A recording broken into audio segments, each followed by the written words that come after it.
Hi, Commodores fans. It is a great night for basketball.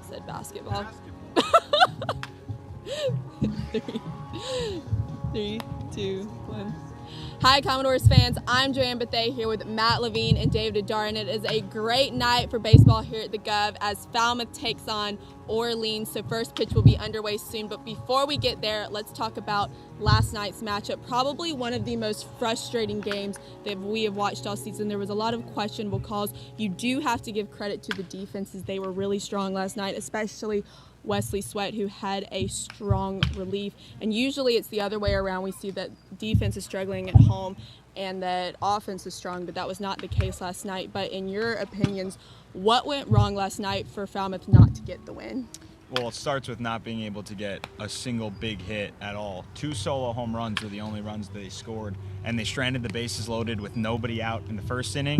They stranded guys on second and third with nobody out in the bottom of the ninth. That was to tie or win the game, and they didn't bring them around to score in the first and the ninth. So you had a chance to get out ahead early. You didn't do it. You had a chance to tie and win the game in the ninth, and you couldn't do it. And you're not going to win a baseball game that way. And Matt talked about the offense, but the defense too. As good as it was last night, it still had its struggles.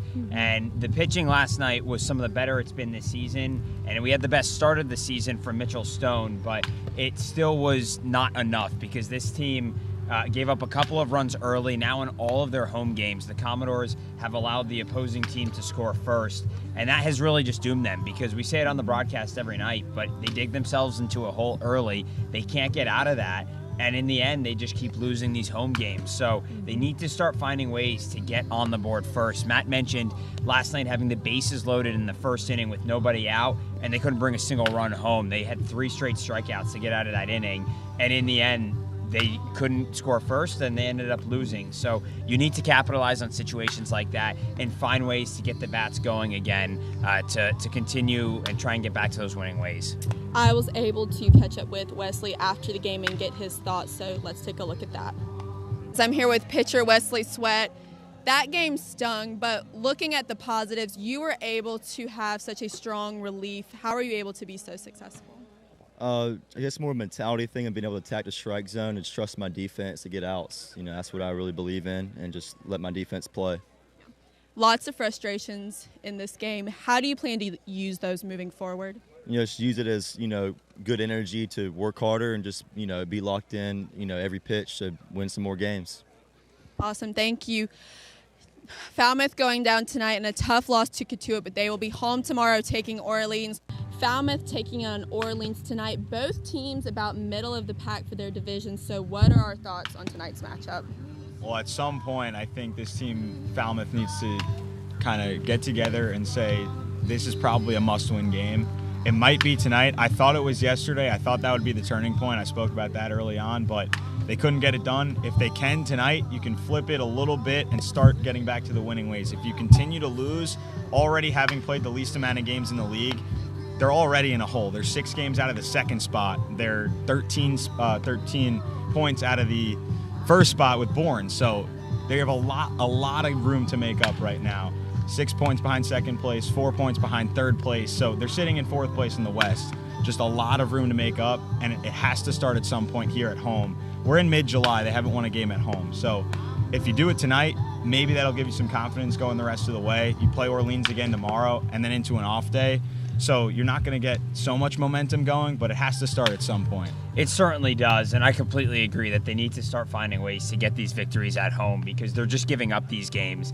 And you have the whole community behind you, all the fans here rooting you on, and we want to see a Falmouth victory here at home too. We've been waiting for it for a while, so they need to figure that out if they want to start to climb back up in the standings. But tonight between these two sides, Orleans is the only team that Falmouth hasn't faced yet this season. They've played every other team across the league at least once, and they've even played some of the Eastern teams a couple of times, but still haven't played Orleans yet. They were supposed to play on Saturday, got to Orleans, and there was bad field conditions. That game ended up getting canceled. So tonight, first meeting of the year between these two sides, fresh faces all around. That could be a little bit of a wake-up call for this Falmouth team. They haven't seen any of these guys hit yet. They haven't seen any of the pitchers yet.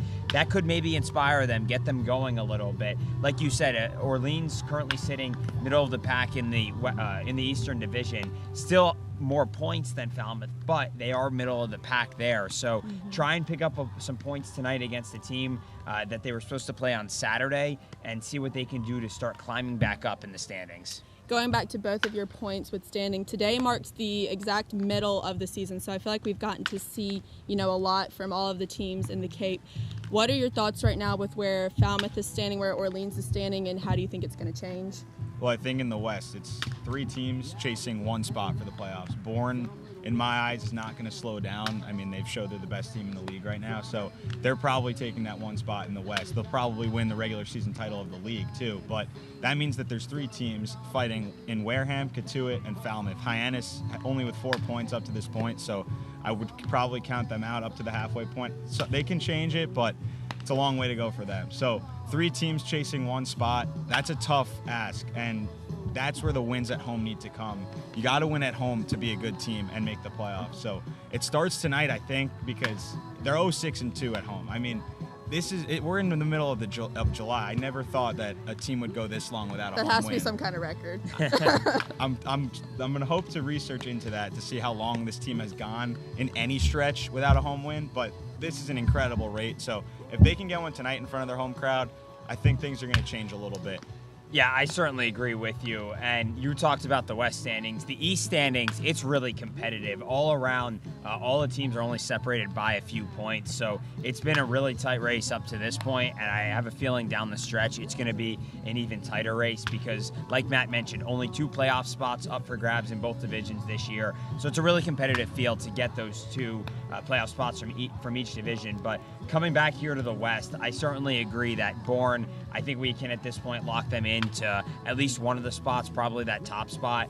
And then it's going to be interesting to see how these games play out for Falmouth down the stretch because they have several games remaining against Wareham, Catuit, Bourne, and Hyannis. And so you try and you go one game at a time. You don't want to look too far ahead. There still is a lot of time for this Falmouth team to come back, try and make up some ground in the standings, but they're going to have to start doing that soon. And like Matt keeps mentioning, and I mentioned as well, it starts here at home because Falmouth to this point has played more road games than home games. So they've had the opportunities on the road. They haven't quite here at home yet, but with so many more home games coming up rather than road games, that leaves points to be up for grabs here at home that they really need to start picking up. Yep, agreed. As we get closer and closer to the playoffs, the games start meaning more. Falmouth taking on Orleans in almost a must-win game tonight. From Joanne Bethea, Matt Levine, and David Adar, enjoy your night of baseball.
Among their family members are their nephews, Richie and Blake, who will be throwing out the first pitch and calling out play ball before the game, respectively. Thanks for coming out to the game tonight and supporting the Commodores, guys. Richie Sedita is 12 years old and has been playing Little League Baseball in Grand Island, New York since 2014, making this his 8th year playing the game. He's also played for the St. Christopher Cougars in the town of Tonawanda, where he will be attending school in the fall as a 7th grader. When Richie isn't playing baseball, you can find him fishing, hunting, target shooting, four-wheeling, or jet skiing. He works hard and plays hard, just like his dad. Richie, let's see a strike.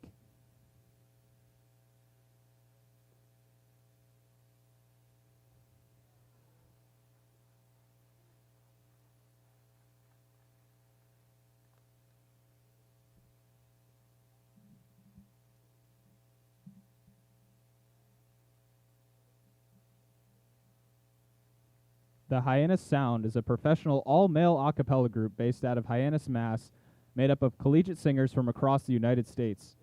Dating back to 1994, the members of Hyannis Sound have gathered on Cape Cod around Memorial Day to begin rehearsals before embarking on a rigorous performance schedule of over 100 public and private performances across the Cape and Greater New England area over the summer.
Tonight marks the first game of a home-and-home with the Orleans FireBirds for the Falmouth Commodores, the first meeting here at the Gov. And the Gov is where the Commodores have struggled all season, but tonight they'll look to change that. Matt Levine and David Hadar welcoming you into Falmouth tonight. And David, last night, the most heartbreaking loss of the season for this Commodores team. And tonight they get a new face, a team they haven't faced up against yet this year, with the game the other night getting rained out up in Orleans. So tonight, the first meeting between these two sides, a little bit of a bounce-back game if the Falmouth Commodores can pull it off tonight. It certainly is. Last night was a rough night for this team. They had the bases loaded in the first inning with nobody out, couldn't bring home a run. Katuitt ended up building a 3-run lead. Falmouth was able to chip away, but in the end, just not enough as Falmouth dropped it to the Kettleers 3-2. And now Falmouth is 0-6-1 here at the Gov, like you were just mentioning. So coming out tonight, playing the only team that they haven't played yet this season, Falmouth and Orleans, set to duke it out for the first time this year. So it should be a good one here. I know these are two of the highest scoring offenses in the league, and we're set to have a good battle between these two sides. Falmouth, of course, looking for that first home win. So winless here at home, it's July 12th. It's the longest they've gone winless at home, at least since 2012, when the data has been collected since then. So it's been at least since 2012 that it's the longest Falmouth has gone without a home win to start a season. Officially the halfway point of the Cape Cod season tonight. It should be game 20, although it's game 16 for both sides tonight with 4 rainouts apiece. And Tyler Tuthill making the start, his first start as a Commodore tonight. And Peyton Chatinier hits the first pitch out to left field. Anthony Hall ranges back into the gap, and he makes the catch. 1 pitch and 1 out for Tuthill tonight. Not a bad way for Tyler Tuthill to get his first start with the Commodores underway, is 1 pitch and 1 out. But Tuthill's been a little up and down for the Commodores this season. He's had a couple of really strong outings and a couple of rough outings, including his last one for the Commodores back on July 6th at Brewster. He gave up 2 runs in just an inning in that ballgame, the only 2 runs that Brewster ended up scoring. Tuthill is 1-0 on the year, did pick up a win at Hyannis on June 27th. And the first pitch of Jared McKenzie misses for a ball. He's gone at least an inning in all 4 of his outings so far, but tonight getting the start as the 1-0 pitch is laced out into center field. Going back is Doug Hodo, and he makes the catch easily for out number 2 here in the first. Well, Falmouth, like we were saying just moments ago, has struggled at home this season, and it's been because the opponents have scored first. But so far, Tyler Tuthill managing those first 2 batters pretty easily, 2 of the better hitters in this Orleans roster. So able to get those first couple outs and help him settle in on the mound. That brings up Connor Cox, the center fielder tonight for Orleans, and the first pitch catches the outside corner for a strike. It's 0-1. Left to right in the outfield for Falmouth is Anthony Hall, Doug Hodo, and Jace Borfin. And the 0-1 pitch grounded right off of the backside of Tuthill into the second baseman's hand, Braden Taylor. The bare hand throw is in time. How about that assist on a line drive off the pitcher? Tuthill is happy that it went to his fielder, and Braden Taylor adjusted to make the play to retire a 1-2-3 first inning for the Commodores. They'll come to bat in a scoreless ballgame in the bottom of the first when we come back.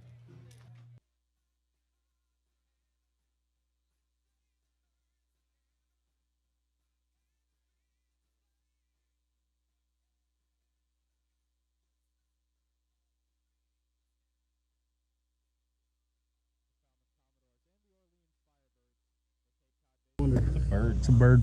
I thought it was a, like, you know, the like soldiers back then, like a Commodore. Like a commander?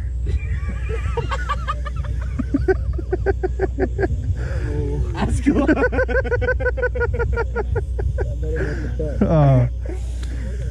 Oh my God.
A 1-2-3 inning for Tyler Tuthill on the mound to start off the top of the first. And now the Commodores come to bat, trying to score for the first time at home before their opponent does.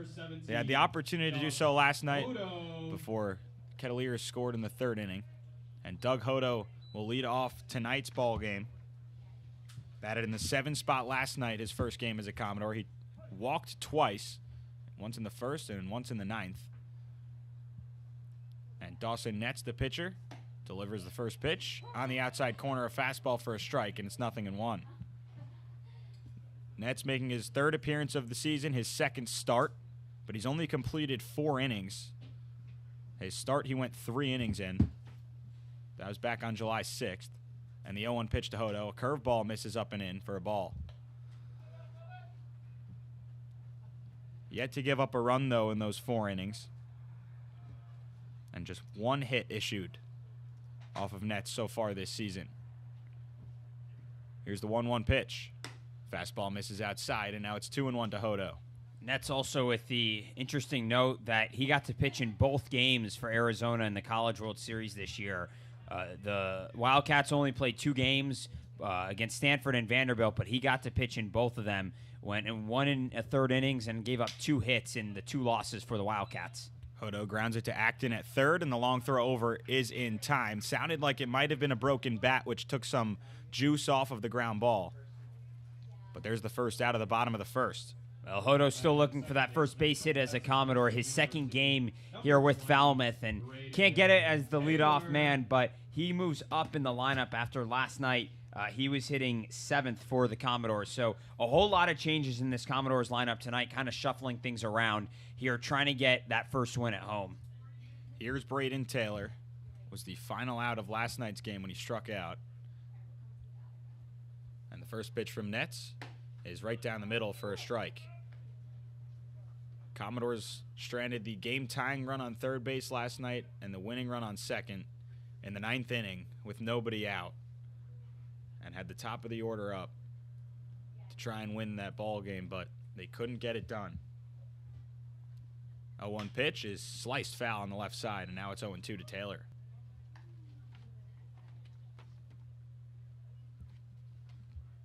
Despite being hitless last night, 0 for 3 Taylor was. He did reach base on a hit by pitch and a walk. So he's reached base in all but 2 games this year, making his 16th start in the lineup in all 16 games for Falmouth. 0-2 pitch. Right down the middle, a fastball. I guess it missed outside. And now it's 1-2. I said earlier, some shuffling of the lineup here for this team, but the 2 and 3 hitters remain the same for head coach Jeff Trundy. Braden Taylor, Jace Borfin, the 2 best hitters on this Falmouth team, stay in the spots that they've been in for most of the season. Tipped into the glove of the catcher Guillemette, and Taylor goes down on strikes for the 2nd out. Well, that's a guy who has struck out a lot of batters in his short time here on the Cape. Now his 8th strikeout of the season in less than 5 innings of work. So averages a little over a strikeout per inning, gets that first K here of the night, and so far is working through this Commodores lineup pretty easily. Here's Jace Borfin, who homered last night, and the first pitch he swings right through for a strike. Borfin leading the team in almost everything right now. This is also his 16th start. All have come in right field or in the DH spot. He's hitting .340 right now. 2nd on the team in hits, though, with 17 behind Braden Taylor, as he takes low for a ball. He has 10 runs scored, which is 2nd on the team as well. 5 doubles, which leads the team. 5 home runs, which leads the team. 16 RBIs, which leads the league. So Borfin really doing everything he can offensively on the Cape.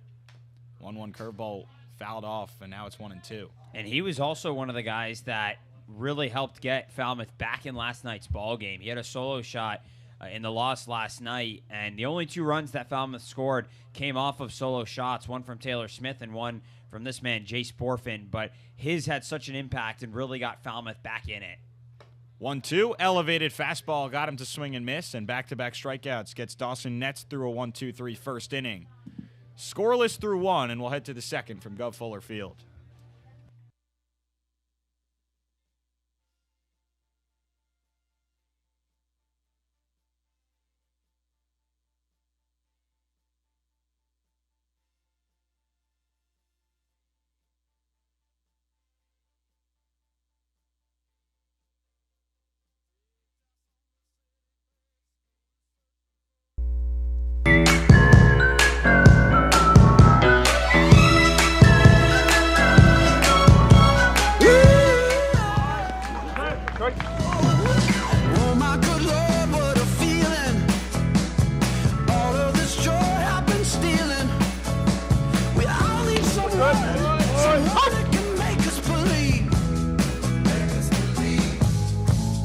So call me a man on a mission. I'm guilty by my own admission. Locked up, but I break free. No change gonna take me. Can't stop, don't stop now. Just a bit longer. We can talk about it later. Can't stop, won't stop, don't stop now.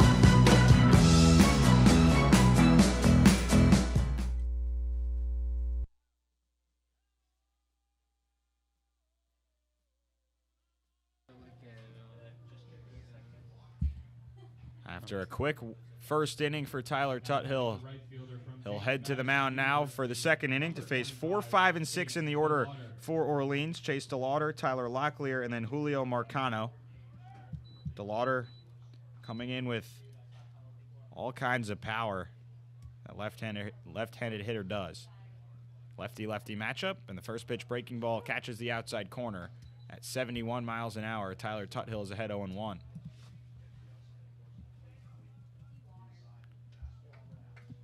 And quickly ahead 0-2 after another breaking ball. DeLauder out of James Madison. Went 0 for 5 last night against YD in the cleanup spot, but tied for the league lead in home runs with 6 as he lays off the breaking ball low to make it 1-2. And he's third in the league, tied for third in RBIs with 13 right now. Was named the Cape Cod Player of the Week last week, and he grounds this one right through the hole on the right side and into right field for a single, and he's aboard with the first hit of the ball game to lead off the second inning. Bryson Ware getting the start tonight at first base for the Commodores. It's his first start in 6 days. He last started at Brewster a week ago, but he kind of hesitated on that ball. He didn't look like he really knew whether or not to play it or if Braden Taylor, the second baseman, was going to give an effort at it. That probably should have been his ball. I'm not sure if he would have had the opportunity to make the play, but nonetheless, it allows DeLauder to reach base on that single. So after a really quick 1-2-3 inning for Tuthill, he gives up a leadoff ground ball single through the right side, and now Tyler Locklear is ahead 2-0. Good block by Jonathan French, getting the start behind the dish tonight. Taylor Smith still in the lineup, though. He's the DH tonight.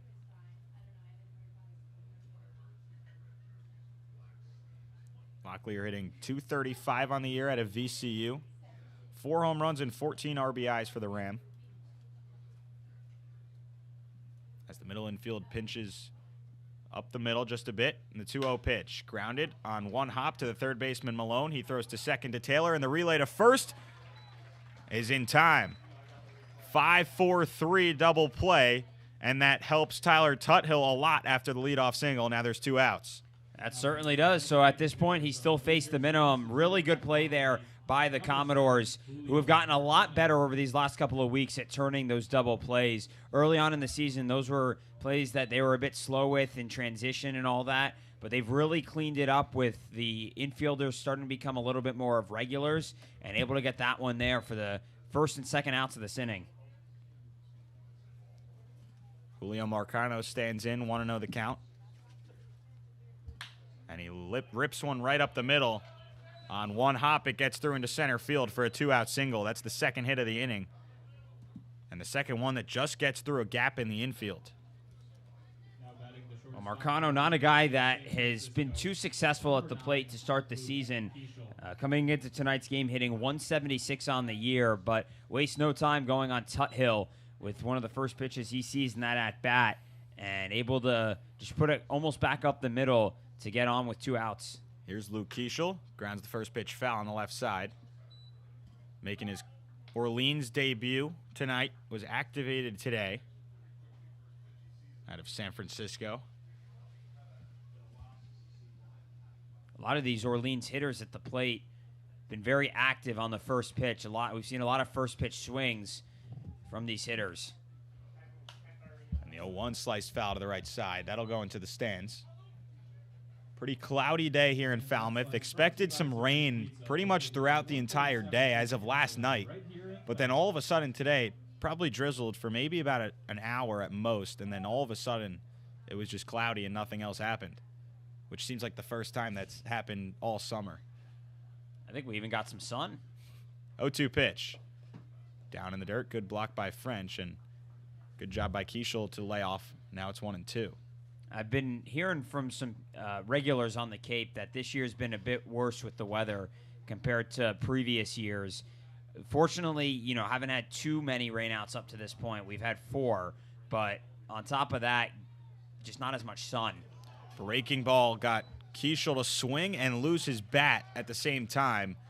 That was up and in with the curveball from Tyler Tuthill.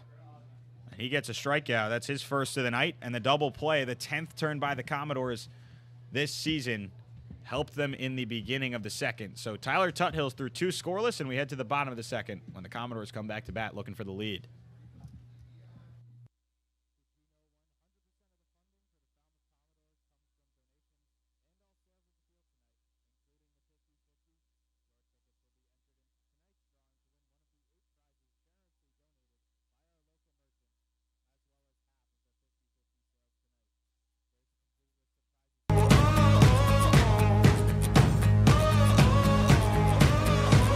This day is gonna be the greatest memory, making history.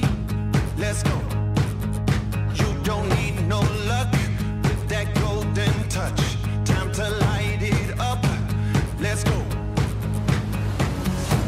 Get ready for it. Get ready for it. Get ready for it. Yeah, this is it. Go! Let's go! Let's go! This is it.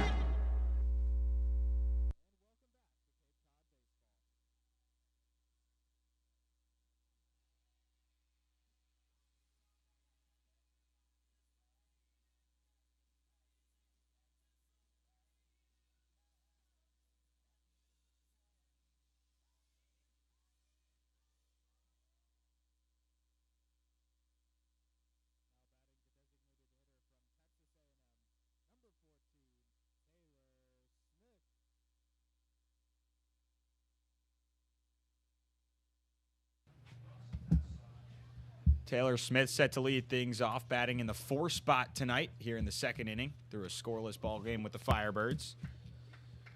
Went deep last night, has 5 hits on the year, 3 of them home runs. And he moves up from the 8 spot to the 4 spot since last night. First pitch from Nets, breaking ball away for a ball. Smith on the season has had a lot of power, and he's walked a ton and been hit by a couple of pitches as well. But the hits have been limited. Although when he does get into one, it seems like it goes a long way. It's the highest he's batted in the lineup all season.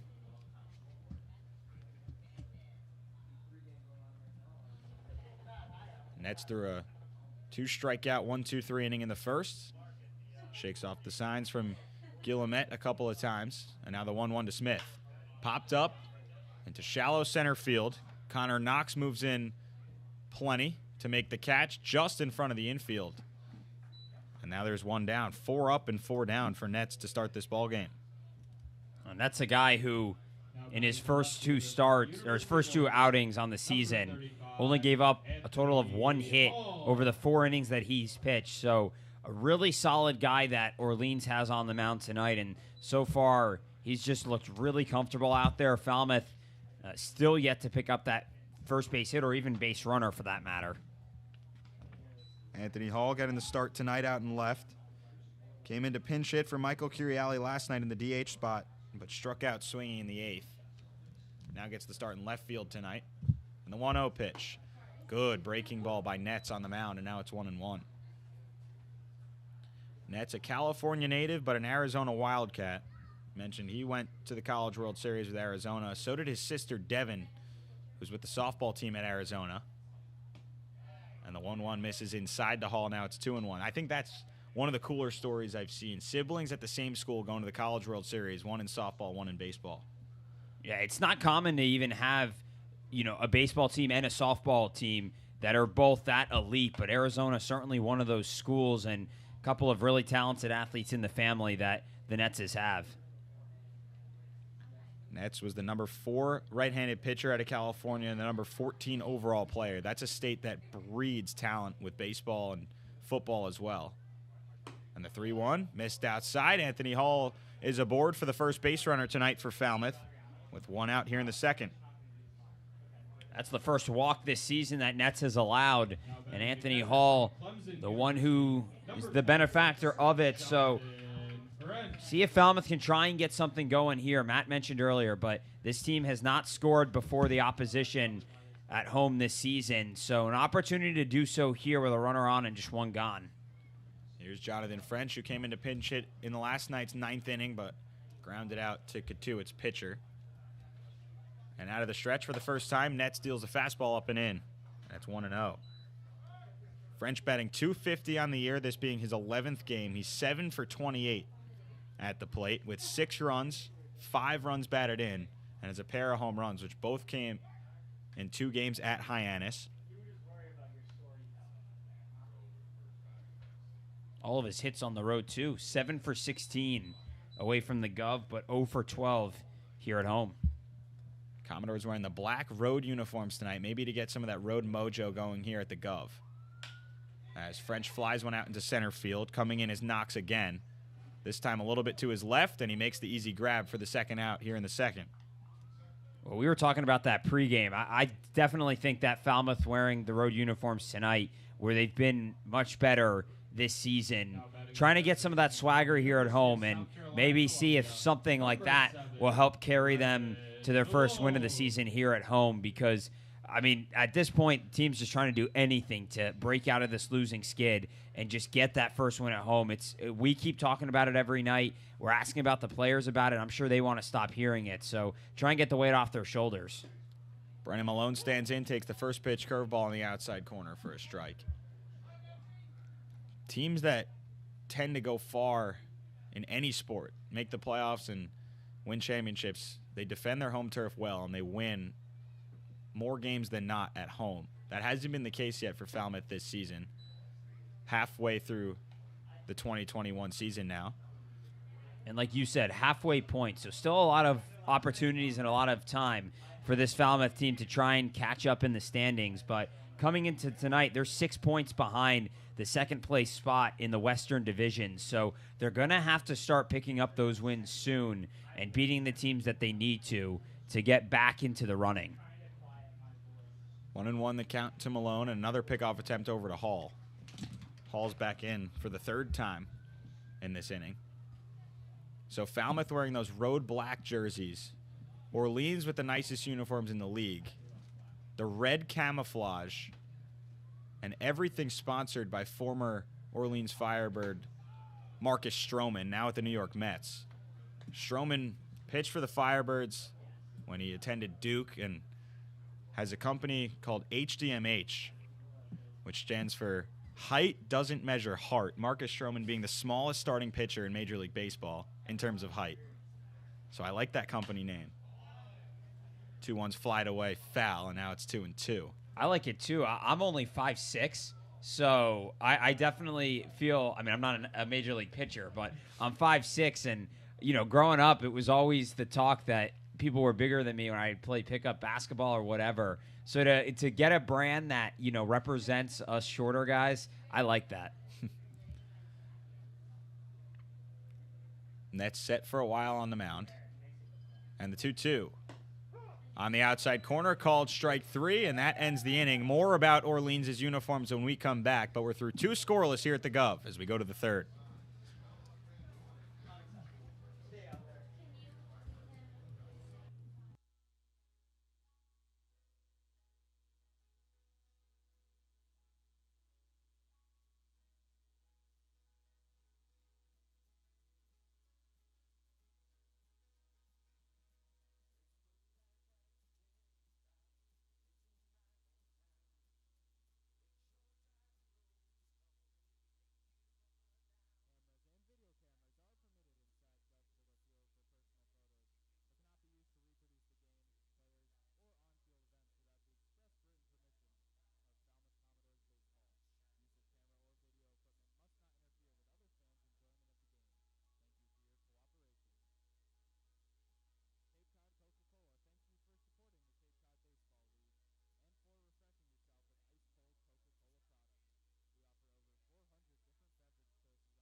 Through 2 scoreless here at the Gov as we head into the top of the third, and Tuthill back on the mound. Has allowed 2 base runners tonight. One was eliminated with a double play. Both of them singles through the infield. So 8, 9, and top due up for Orleans in this inning. Corey Acton making his debut for Orleans out of the University of Florida. And the breaking ball gets him to back off the plate, but it's a strike down the middle. It's 0-1. Tuthill's curveball has just been so evident to be one of the best pitches we've seen from any of these Commodores. And now he goes with the fastball. It's lined out into left field the other way, hooking away from Anthony Hall. Now he readjusts to make the catch, and there's 1 down. It's a windy night here at the Gov, so I think that may have fooled Hall a bit, was that ball just shifting on him because of the wind here in Falmouth. But going back to, Matt, what you were talking about with the curveball that Tuthill likes to throw, we've talked about that in prior outings that he's had. He loves to go to it. He has talked about how it's one of his better pitches to use, and it's helped him so far cruise through this lineup for Orleans. Guillemette, the catcher, stands in. 1-0 the count on him. This is his 8th game of the year, and the fastball missed upstairs from Tuthill. A lot of pitchers on this Commodores roster have several pitches that they'll like to use, but Tuthill seems to just go with that fastball and the curveball, and he's effective with that. As this one's popped up into shallow center, Colden, the shortstop, goes back, and he makes the catch, then looks towards his feet. He's continuing to look down. He might have tripped on something while he made that catch, but he's able to squeeze it in his glove for the second out. Now batting the second baseman, number 3, Peyton Chatinier. So back to the top of the order in Peyton Chatinier, who flied out to left field his first time up. Chatinier out of Ole Miss, the sophomore infielder and outfielder for the Rebels. And the first pitch is a strike on the outside corner. Started and played in 56 games and batted .271 this past spring. Went 2 for 4 last night against YD. And the 0-1 pitch. Loopy curveball missed upstairs. And it's 1-1. Just such a drop from his fastball velocity and his curveball velocity, and also the movement. The curveball with some of the most movement that we've seen from any Commodore. Goes with the fastball. It's flied out into left center field.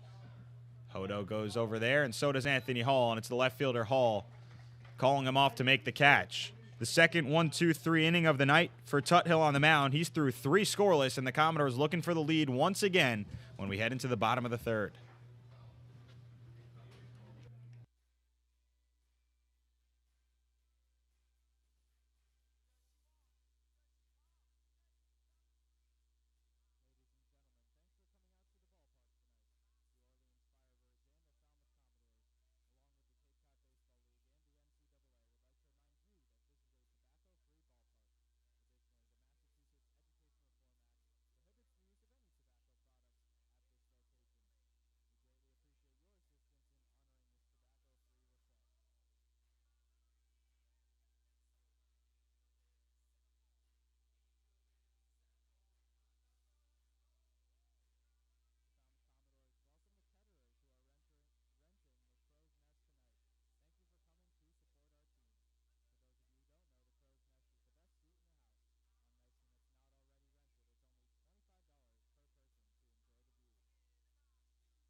Season. Sign up soon. Spots are quickly filling up. 8, 9, and top due up for the Commodores here in the bottom of the third. Scoreless with Orleans. And Bryson Ware will get things going here in the third, who has struggled tremendously offensively so far this season. Just 2 hits, this being his 12th game, 2 for 27 on the year at the plate. Nets still on the mound through 2 innings so far, and the first pitch grounded foul to make it 0-1 to Ware. Ware with a single and a home run. Those are his only 2 hits this season. And he's only walked 4 times to 14 strikeouts. But he's looking to get on track for the second half, as this being the final game of the first half of the season. Nice breaking ball from Nets makes it 0-2. And early on in the season, we saw Ware switch around at first with Brennan Malone. Tonight, Ware getting the start over at first. But Chris Armstrong, we keep talking about how we think that it's his position to lose for the rest of the season, although tonight getting the day off. Popped up into foul territory. Acton goes back behind the dugout and in front of the bullpen mound to make the catch. That's about as far as you can go in play before the ball becomes out of play, right up against that fence behind the third base dugout, and now there's 1 out. So that's, again, the type of break that Bryson Ware continues to just hit into, whether he lines the ball in play and it's right out of fielder, or he hits the ball nearly out of play that gets caught in the farthest part of the ballpark in foul territory. Well, not only that, that ball actually went behind our cameraman. That's just how far it traveled back towards the dugout and actually behind the dugout. So an unlucky break there, just with how the dimensions play out here at the Gov, that Ware puts that ball just barely in play, but it ends up staying in play, and fortunately our cameraman okay too. So Cody Colden behind in the count 0-1 is the 9-hitter tonight. Grounds a foul to make it 0-2. Colden also struggling mightily at the plate right now, but he's been the shortstop for about 2 weeks now. That's been his spot.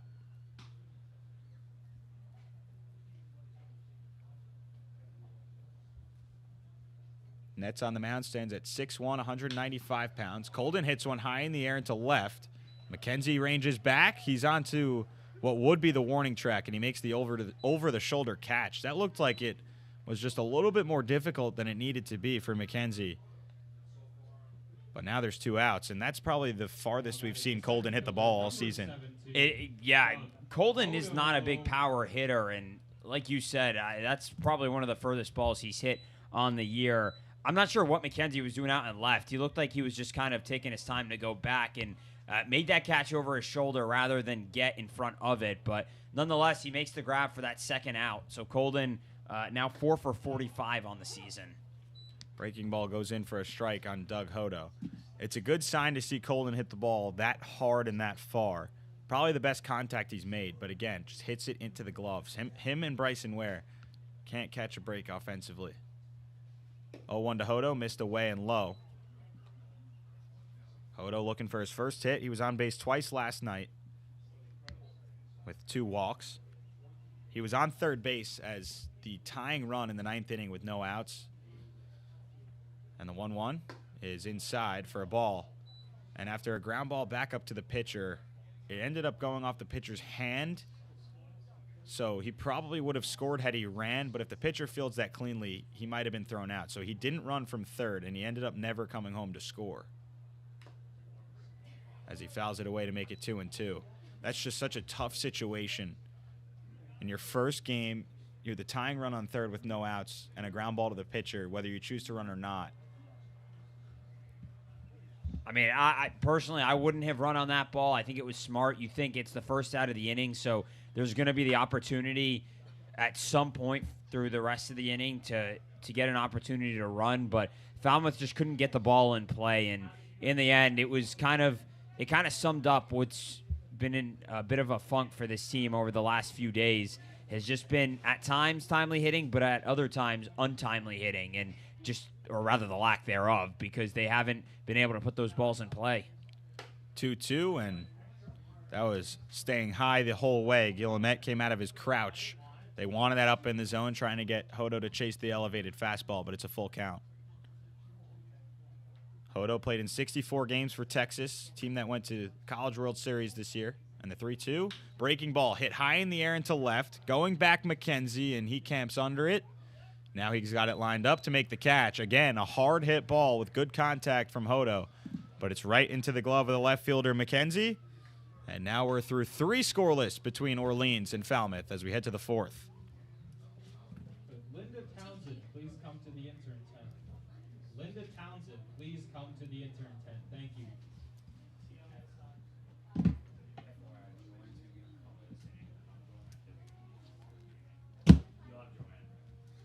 Are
2, 3, and 4 due up here in the 4th inning for Orleans, and Tyler Tuthill threw 3 scoreless on the mound, just 2 hits, 2 base runners.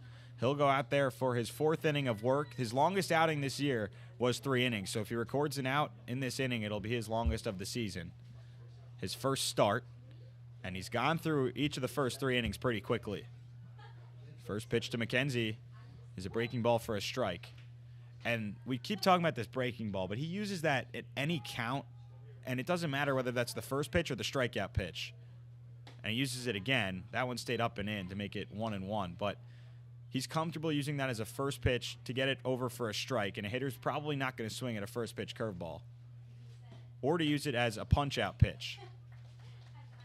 Yeah, he really likes it, and like we said before, he just has so much command with it. I mean, the whole point of being here on the Cape League and to play summer baseball is to develop and get better, and his breaking ball has been so good from the get-go, but I definitely think it's gotten better through each outing that he's had on the mound, and he's just been able to fool batters with it. He does so again there to set down Jared McKenzie, and, I mean, he just all around fooling batters and keeping the bat on their shoulder. He is having his best outing of the year, and there's nobody warming up for Falmouth, so he's going to keep going, and they're going to keep riding him.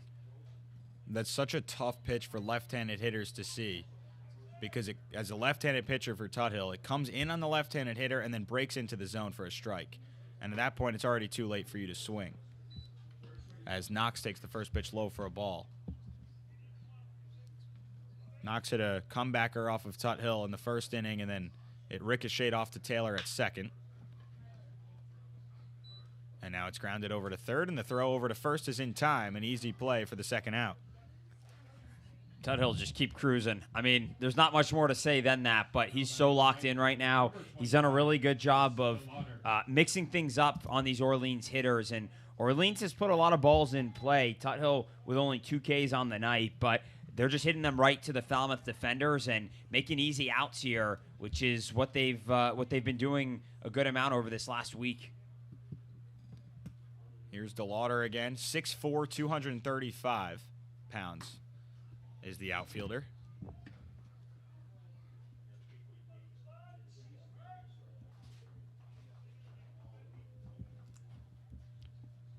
And now the 1-0 pitch to DeLauder, misses low and away.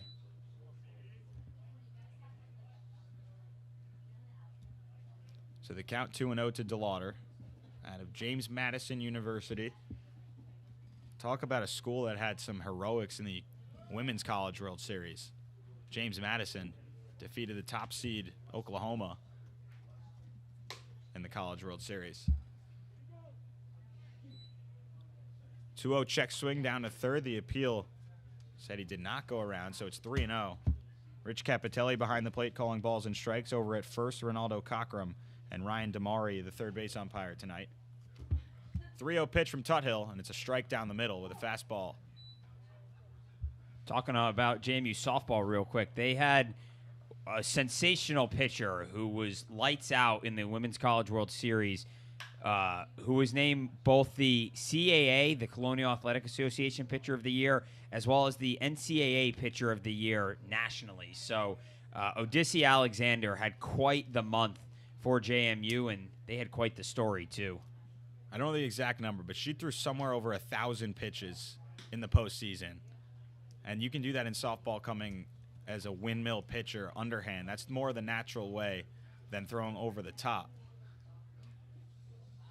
We're yet to see a baseball pitcher try to throw underhand like that, but they'd certainly last longer.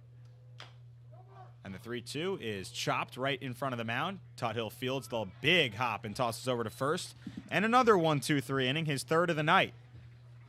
Tuthill threw 4 scoreless with 2 hits and 2 base runners. And now we go to the bottom of the 4th. Still scoreless here at the Gov.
Already in the bottom of the fourth, scoreless between Orleans and Falmouth. Braden Taylor stands in. Hayden Thomas, the new pitcher on the mound. And Taylor takes outside for the first pitch of this at-bat. Now welcomed by Joanne Bethay, our sideline reporter. Will now be my color commentator as well for this half inning, as David has gone on to the WEEI radio broadcast, the local Boston station, covering tonight's ball game. Thanks for the intro, Matt. This is my first time color commentating, so I'm excited. Got a somewhat of a boring game if you like offense right now. Yeah, I mean, that's honestly a good sign, though, because usually at home, if the opposing team scores early, it puts us in a hole that we can never seem to get out of. This is the longest that an opponent has gone without scoring here at home. I'm knocking on wood right now, I promise. 4 scoreless for Tuthill on the mound. Braden Taylor's ahead 3-0 on the count. And Thomas deals a get-me-over fastball for a strike. Taylor thought it was ball 4, but he'll see another pitch. Thomas has 2 appearances on the year. Both of them were starts. He was supposed to start on Saturday against Falmouth. That was at Orleans, and it rained early in the day, and then the game was canceled. The only game that didn't play that night, as Taylor fouls it off into the backstop to make it a full count. But he didn't get the start last night at YD. He didn't get the start tonight. But sort of, I guess, an opener style of a game for both teams tonight, with Falmouth starting one of their bullpen guys, Tyler Tuthill, and then Dawson Nets going 3 innings. Despite hitless and scoreless, he comes out. Taylor waves at the breaking ball. It's down in the dirt. Guillemette fields, and a good block by him to then field his own position to throw to first for the first out of the fourth. Now batting the right fielder, number 16, Jace Borfin. Jace Borfin stands in now, struck out his first time up. Hayden Thomas's last outing was July 2nd. He started at home against Brewster. Orleans won that game 19-6. He went 5 innings. That was his longest outing of the season. His first outing was 4 innings. But now this is the first time he comes in a relief situation, although it is still scoreless. And the 1-0 missed outside to make it 2-0 to Borfin.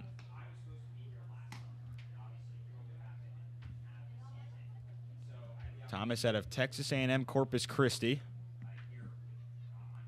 Pitched 15 games with 14 starts for them this past season, with a 4-3 record and the 3.31 earned run average. Borfin takes low and away for a ball. Now it's 3-0. Second straight hitter that Thomas has fallen behind 3-0, but he came back to strike out Braden Taylor, the previous hitter.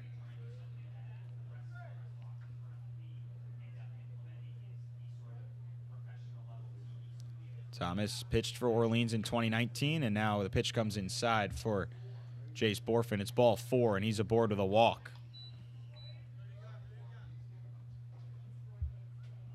Borfin seems to just continue to get on base any way he can. That's now his 11th walk of the season, which leads the team. Yeah, interesting that they would have a pitcher change, since it seemed that their starter was in such a good rhythm.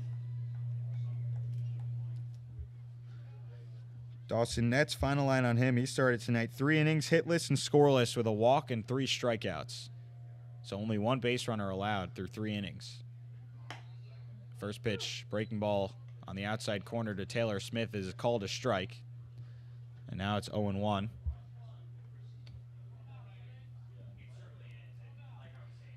Hayden Thomas can certainly go long in his outings, so maybe he'll go the rest of the way in this game, or at least a couple of innings in relief. Snap throw behind on Jace Borfin, but he's just back in time at first. Over his final 3 outings of the season in the spring, he went 7 innings in all of them and averaged over 100 pitches in each start and gave up no more than 2 runs in any of them. So Continue. certainly a guy that can stretch his outings out. We'll probably look to do that for Orleans tonight. The first 3 batters that he has seen all come out of the Southwest, Taylor Smith being from Texas A&M. So this pitcher and batters are probably familiar with one another. Jace Borfin being from Oklahoma, Braden Taylor from TCU, all the Southwest kids. Smith pops it up behind home plate, but that'll go out of play for a foul ball. Now it's 2-2. We've seen a lot of representation of the Big 12 and the SEC on the Cape so far. A little bit of Big 10 here and there, a lot of Pac-12 as well. And then playing with some of your conference rivals, state rivals, playing against them as well during the summer. You get to go back to school and hopefully rub it in their face if you beat them. Taylor Smith watches a breaking ball in the outside corner for a strike, and he goes down looking for the second out as Jace Borfin still stands on first, and Anthony Hall comes up to hit. Now batting the left fielder, number 35. 2 strikeouts now for Hayden Thomas. Hall. Had 2 starts for Orleans, or rather one start for Orleans in 2019. They won that game 10-0. As Hall smacks it foul on a hard fastball to make it 0-1. Hall walked his first time up. He was the first base runner of the night for the Commodores. They've only had 2 of them. Jace Borfin's the second, both by a walk.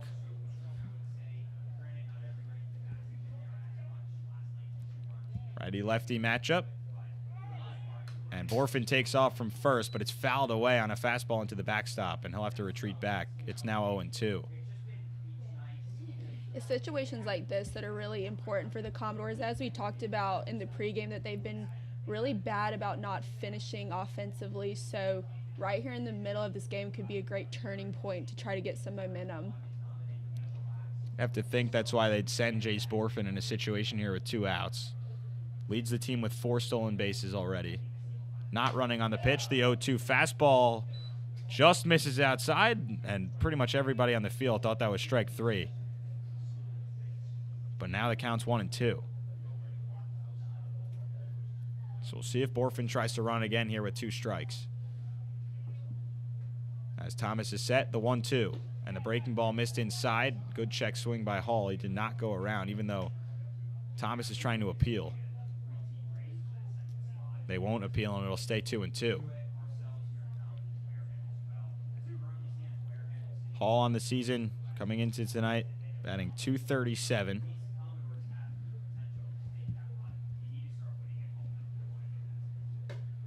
Up and in, a little chin music for Anthony Hall makes it a full count.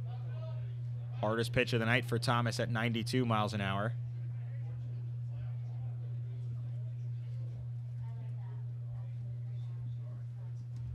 Hall out of Oregon and originally from San Diego, California. Plays outfield and first base for the Ducks. 3-2 pitch. Breaking ball got him looking. And he knew it was strike 3 right away. A scoreless frame despite 1 walk for Hayden Thomas in the bottom of the 4th. And we're through 4 scoreless innings overall here between Orleans and Falmouth from Gov Fuller Field.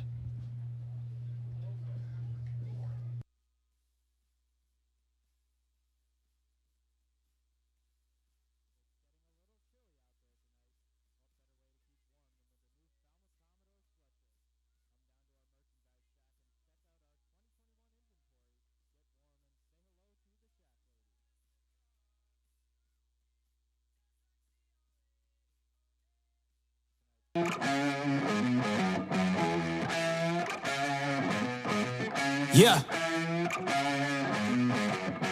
You ready? Hey. Let's go. Bet.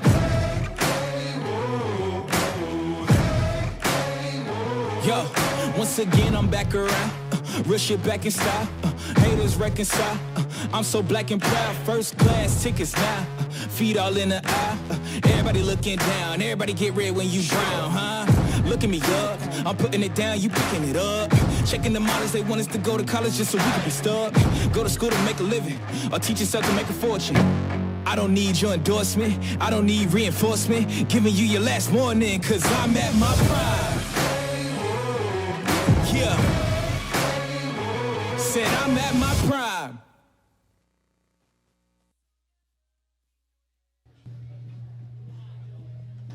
Well, Tuthill through 4 scoreless innings, still on the mound, has given up just 2 hits and the only 2 base runners that have gotten on tonight. And the most impressive part of his outing so far, he's only thrown 39 pitches through the 4 innings. So he's averaging less than 10 pitches per inning. And that's why he'll come out here in the 5th. Really turning into the best start by a starting pitcher here at home so far this season. And Locklear grounds it foul to start off this top of the 5th. It's 0-1. Tuthill, a reliever for the Commodores, but starting his first game of the season tonight.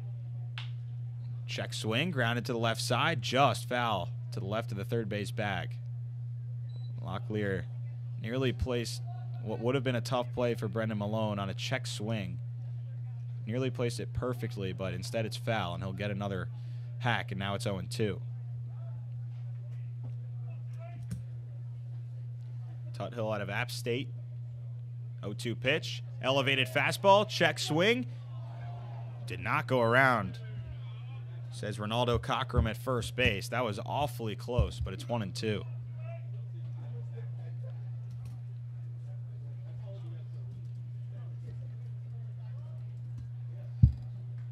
Out of the windup. 1-2 pitch.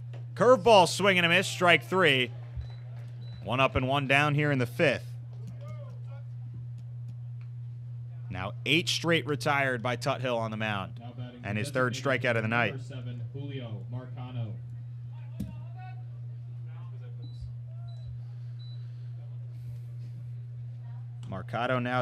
Marcano rather, singled his first time up, was stranded back in the 2nd.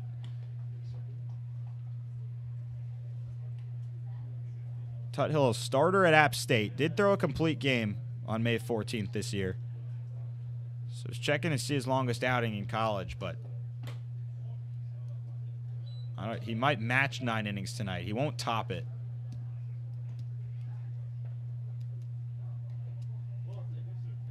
Tuthill, just looking at him, would appear to have the strength to make it through this many innings.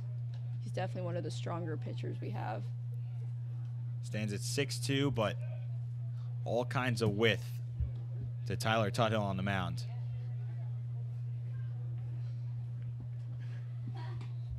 And now the 3-0 pitch. Called a strike on the outside corner, and now it's 3-1. Marcano singled his first time up. Twin brother David, a member of Orleans as well. And now he walks on the 5th pitch of the at-bat. The first walk of the night for Tyler Tuthill, and there's 1 on the base paths now with 1 out. Second time tonight that Marcano has reached base. And Luke Keishel will now stand in 0 for 1 with a strikeout. This is Keishel's first outing of the season for Orleans. And now out of the stretch, Tuthill goes. And he'll take a quick look over to first. Back in standing up. Easily is Marcano.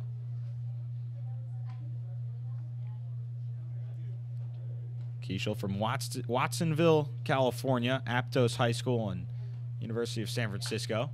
Pops it up to the right side. And that'll go out of play. So a loud strike makes it 0-1. We'd like to remind fans to please not go in the police parking lot to get foul balls. Thank you.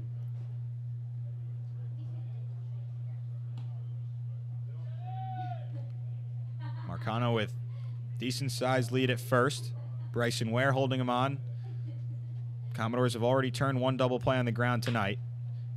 Slow roller to the shortstop, Colden. Running throw over to first. That's his only play. And he gets the runner by half a step. Keishel grounds out to short, but he'll move up his teammate Marcano up to second. And if that ball's hit any harder, it's a tailor-made double play. But a slow roller into the grass makes Colden only have 1 play at first, and now there's 2 outs.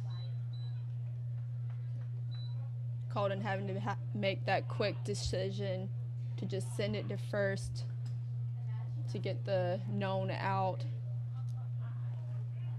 Went with the sure out there, Colden did. Would have had a tough play to field it and throw across his body to second. And now for the first time tonight, Orleans has a runner in scoring position. First pitch to Acton. Breaking ball for a strike at the knees. And the Gators behind 0-1. Acton flied out to left field his first time up. That led off the third inning. Only 2 hits allowed and 1 walk are the only base runners so far for Orleans. 0-1 pitch. Loopy breaking ball missed inside. That's 1-1. Right here, you're really going to see what Tuthill's made of. This is the first really pressure he's seen all night. And knowing how his Commodores do at home, so we're going to see his ability here as a starter to handle having a runner on second. Popped up to the left side. Malone's going to go give it chase. The third baseman does. Through the bullpen for Orleans, but that goes just out of play for the second strike. So now Tuthill's ahead 1-2. He's thrown a couple of curveballs in this at-bat, and it's worked on left-handed hitters tonight. So we'll see if he tries that once again. Acton, the sophomore from Florida. Reached base in 15 consecutive games for the Gators this year at one point, and played every game at second base. Tonight playing third for Orleans. 1-2 pitch. Goes to that curveball and gets a swing and miss. What a start for Tyler Tuthill. 5 scoreless innings, just 2 hits and a walk. And Orleans strands a runner in scoring position as we head now halfway through this ball game into the bottom of the 5th. Scoreless at the Gov.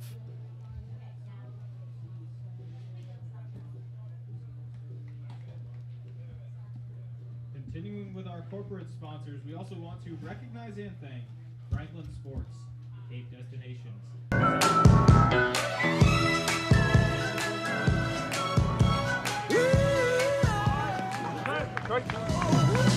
Oh my good Lord, what a feeling.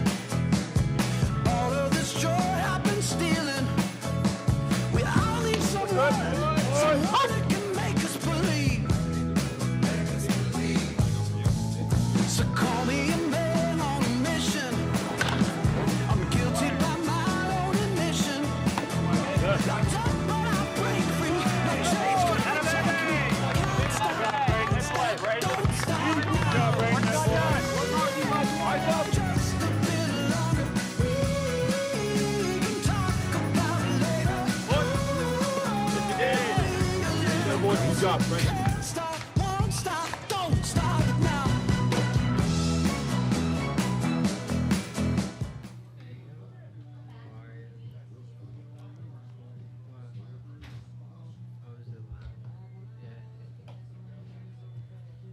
Halfway through here at the Gov, and we head into the bottom of the 5th. Still no score, and Falmouth coming to bat once again. 6, 7, and 8 due up.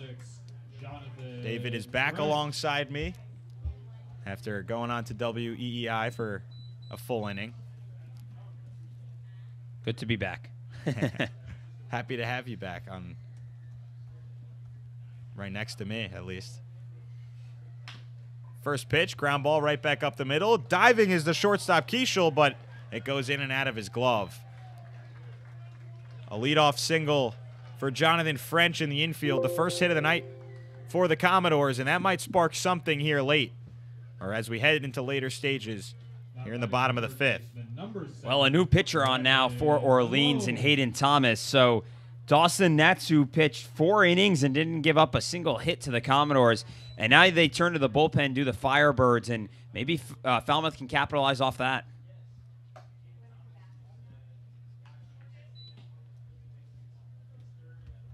So the count 1-0 to Brennan Malone as French leads off of first. Malone's still looking for that really big hit that he hasn't been able to get all season in a big moment. Now the count evens up at 1-1. Malone currently in the transfer portal, but spent his first 2 seasons of college at South Carolina. He takes on the outside corner for a strike. It's 1-2. Whether he leaves the Gamecocks or not, yet to be determined. We've already seen one of the Commodores leave their original school, Jace Borfin, transferring to Arkansas after a year at Oklahoma. 1-2 fastball missed high to Malone. Now it's 2-2.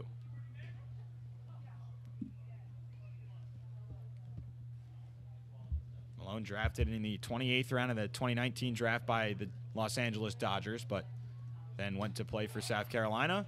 And he takes the breaking ball in the outside corner, frustrated with the call, but it's strike 3. The 4th strikeout now for Hayden Thomas through an inning and a third. Yeah, well, this pitching staff for Orleans has been really solid today, and it's not one of their strong suits. It's usually the offense, but tonight they're getting a whole lot of contributions from this pitching staff, which has only given up 1 hit so far to Falmouth. Bryson Ware stands in, first pitch inside. He popped up into foul territory to Corey Acton at third, his first time up. Center fielder Connor Cox plays really shallow and straight away. And the corner outfielders Jared McKenzie in left and Chase DeLauder in right play shallow as well on Bryson Ware. Middle infield in double play depth. And the 1-0 pitch is popped up to the right side. That'll go out of play. And now it's 1-1. Again, we'd like to make sure fans do not go into the police parking lot. Bryson Ware started his college career at the JUCO level at Pearl River Community College. And after 1 year, transferred to play for the Auburn Tigers, where he hit .254 this past spring.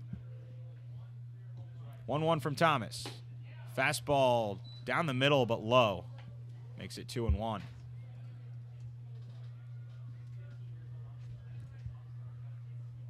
Cody Colden stands on deck here in the bottom of the 5th with 1 down and French on first. Birds nest on top of the light. And Bryson Ware skies one into center field. Camping under it is Cox. He makes the catch. And retreating back to first is French. Now there's 2 outs. Well, Matt, the first time that Bryson Ware came up, you were talking about his struggles at the plate this season and a really unlucky hit that he had to get out in the first, and then here, or in his first at-bat, and then here in the 5th, just unlucky there getting under another ball, a pop-up there. So a couple of pop-outs for Bryson Ware. So now there's 2 outs, but check this out. A bird and a nest on top of one of the lights here at the Gov. I mean, I think that's a really high that's a high spot for a bird to try and create some kind of nest. I'd be a little bit afraid up there, David. I don't know. I have a fear of heights, so I'd like to not get a nest up there, but it's we've seen some nests around the area around here, and I've seen some hawks too, so maybe that's what's up there. I think the bird knows we're talking about it too because it's flapping its wings. You think it cares when the lights come on versus when they're off? I mean, they can't control it. That's a good question. They can't control the sunlight. I mean, nobody can control the sunlight as Colden rips one into right field, but right at the right fielder, DeLauder.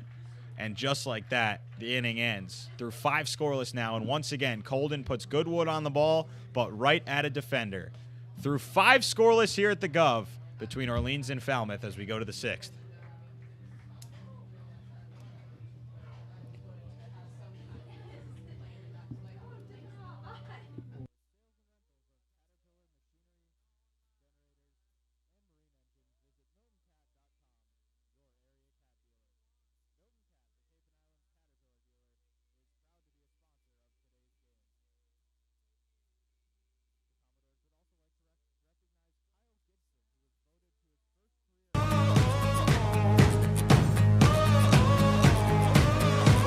This day is gonna be the greatest memory, making history.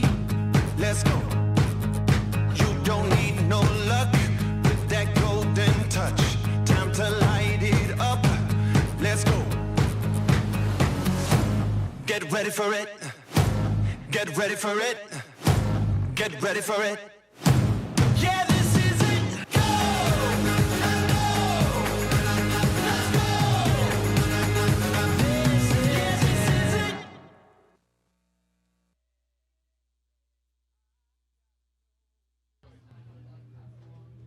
Tuthill's still on the mound. 5 scoreless, just 2 hits, both of them singles and a walk. And only 1 base runner has reached second base tonight. So he's still on the mound. 59 pitches through 5 innings. And he's absolutely grooving through this start so far. He has the opportunity here to match the longest start of the season by a Commodore. Trey McLaughlin went 6 innings in the loss to Bourne back on Wednesday. And tonight, Tuthill has pretty much matched him step for step. This has been one of the best starts of the season that any Commodore has had. This has also been the longest that the opponent here at the Gov has been held off the board. So Tuthill doing a really good job of keeping his team in this ball game and giving them the opportunity to come away with that first win at home. The Bash just need to start come to life, but he's doing his job.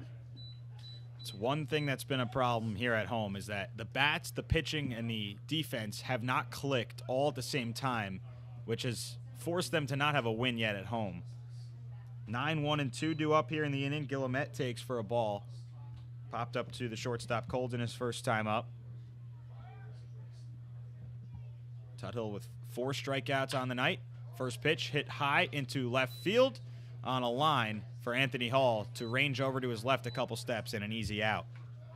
I'll say this, if the pace of this ball game continues and we just continue to churn through, we're going to have the opportunity to get home in time for the home run derby tonight. So this game just breezing along here with Garrett Guillemette getting the first out of this inning. And you were talking about Tuthill's pitch count just so low and been so locked in. Well, I thought tonight would be a home run derby here at the Gov because both of these teams up at the top in the league in terms of hitting home runs. And both teams score a lot of runs. Obviously, Falmouth's most of that offense came in the beginning of the season. It's fell off just a little bit over the last week or so. As Chatinier now evens the count up at 1-1 looking at the breaking ball. But I was expecting somewhat of an offensive outburst tonight for both sides. And, of course, we get the exact opposite. That's what baseball is at its finest. 1-1, big hack at the curveball. Makes it 1-2. So tonight that Major League Baseball, part of the All-Star festivities this week, the Home Run Derby beginning at 8 Eastern out in Denver. I'm excited to watch this Home Run Derby tonight, if we're able to at all. Hopefully we will, because the balls fly out of Denver like crazy. 1-2, popped up into center field. Doug Hodo goes back to his left a couple steps, and he lines it up to make the catch for the second out. So I have to ask you, because you have a rooting interest in the game tonight in the Home Run Derby tonight with Pete Alonso competing in it. Is he your choice to win it? You have somebody else that you like? Well, I have to pick Pete because he's the reigning champion in 2019 when he was the Rookie of the Year as well. But I think Shohei Ohtani's taking the cake this year. I'm with you there. McKenzie shows bunt, but pulls it back and takes for a ball. It's 1-0. Ohtani is going to start in the All-Star game tomorrow night as the pitcher and the leadoff hitter as the DH. We've never seen that, but I mean, this is the wheel. And he's competing in the Home Run Derby. The pitcher's in the Home Run Derby. Just an unbelievable talent that Shohei Ohtani is and is becoming, really, because he's on pace to be the face of baseball, although his teammate, I think, still is the face of baseball, and Mike Trout. He's been hurt for a couple of months, but Ohtani's on his way. Well, Ohtani was able to get MLB to, in a way, change the rules for the game tomorrow because he asked that even when he comes out of the game as a pitcher, he wants to still be allowed to hit because usually guys get 2 or 3 at-bats before getting subbed out. So he wants the opportunity to hit before or to keep hitting before coming out of the game. 1-2 is waved at in the dirt. French takes the outside route to first and throws down hard to Bryson Ware to complete the strikeout. Another 1-2-3 inning, and through 6 scoreless now is Tyler Tuthill with the best start of the season for a Commodore. So we go into the bottom of the 6th. Commodores looking to strike first still here at the Gov. How we doing, Chuck? Hello. You have a favorite in the Home Run Derby? What is a Commodore? I've always wondered. It's a bird. I thought it was a, like, you know, the like soldiers back then. Ohtani. Yeah. Commodore. Like a commander. Yeah. It's all the. That's cool. Oh. Yeah. Oh my God. Yeah.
Jake Somm now the pitcher for Orleans.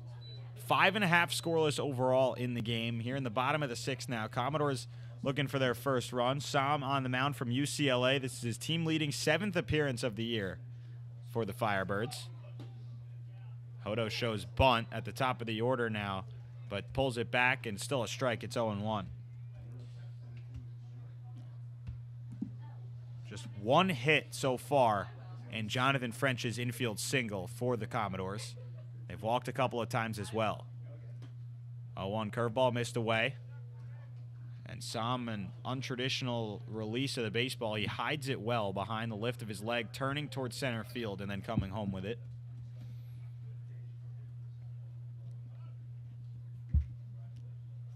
And the 1-1 pitch popped up onto the right side. Right fielder DeLauder goes over to his left, right up on the right field line to make the grab. And now there's one out.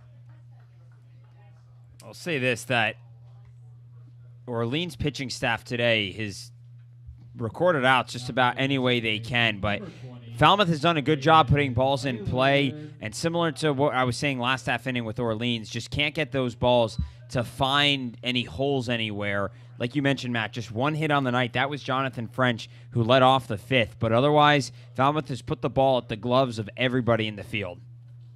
Here's Braden Taylor, 2 Ks tonight.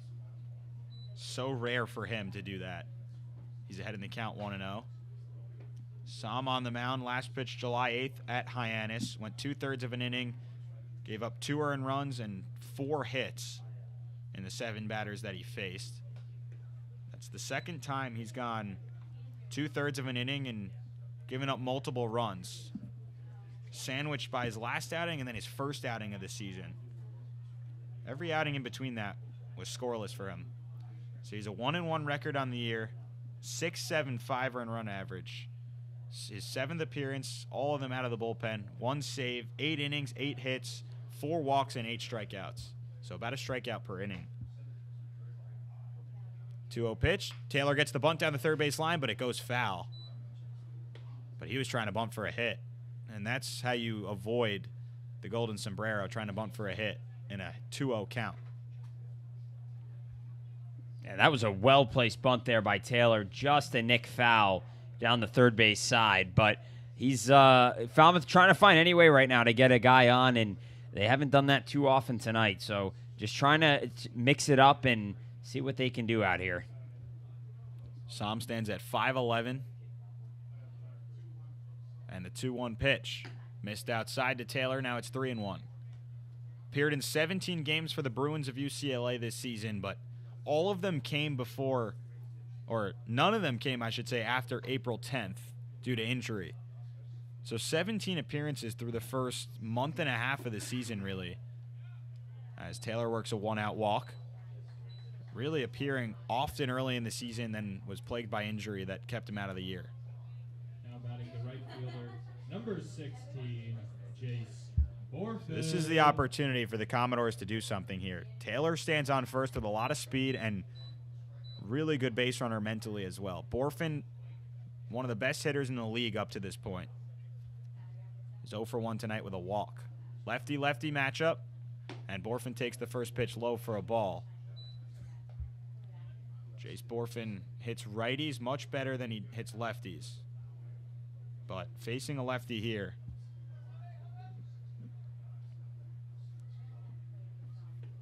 Hitting .407 versus right-handers and just .111 versus left-handers, Borfin is. Now he's ahead in the count 2-0. Much smaller sample size, though. He's 11 for 27 against righties and 1 for 9 against lefties. So really hasn't had too many opportunities to go lefty-lefty. 2-0 pitch. Grounds it to the right side, and that's just foul. In and out of the outstretched glove of Locklear. But he was, or at least the ball was, to the right of the first baseline. His body was in fair territory, but it's where the ball goes that matters.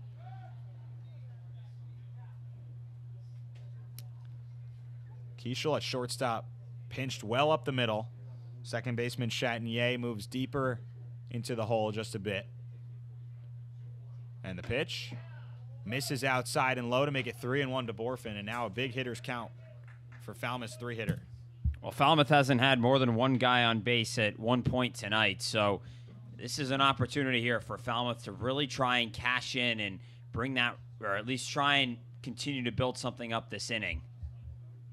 3-1 pitch. Borfin fouls it away behind home plate. Now it's a full count. So we'll see if they put Taylor in motion on first with a full count and 1 out.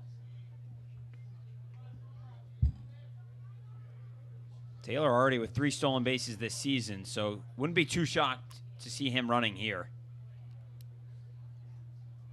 So I'm set.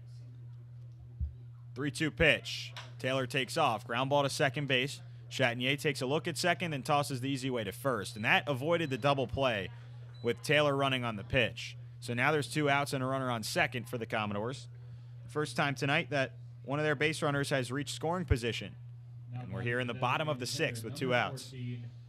Well, Borfin able to move over Taylor there, albeit in an unconventional way, given that Taylor was running on the pitch. But nonetheless, Taylor able to take the double play out there, and they're going to intentionally walk Taylor Smith here to put a force at all 3 of the bases and also prevent Taylor Smith from showing off his power at the plate. So I ask you this now. This has been a rule in baseball for quite a while. Not throwing the pitches to intentionally walk a hitter. Do you like that rule or not? Yeah, I do. It was awesome, you know, when you'd see guys intentionally throw balls, but every now and then it would end up becoming a storyline that, you know, a guy was able to connect on one and turn it the other way. But more than anything, it saves time and it saves the pitcher's arm, which I think in this spot is important, especially when these guys are still developing. So you give the free pass, you know it's coming, and you move on with the inning. Anthony Hall now ahead 1-0. Tonight he's 0 for 1 with a strikeout and a walk. Big spot here for the Oregon Duck. Grounds it right back up the middle. Second baseman Chatinier fields, running throw to first to complete the out. Commodores strand 2 in the 6th, and still no score from the Gov. Curry College is where you're going to become anything you want. Curry prepares students to engage in successful careers with learning beyond the classroom. Explore undergraduate programs, NCAA Division III athletics, and continuing education. If they end in a 0-0 tie, I'm going to be pissed. They would be the second time this season Orleans has done that. Who'd they do it with the first time, do you know? Yeah, they did it with YD. Okay. It's the only time they've been shut out. Hey kids, do you want to run the bases like a Commodore? Pelio's pitching now. Make sure to come down to the gate over by right Well, field it's not going to be 0-0. right after the game if you want to participate in the Run the Bases event.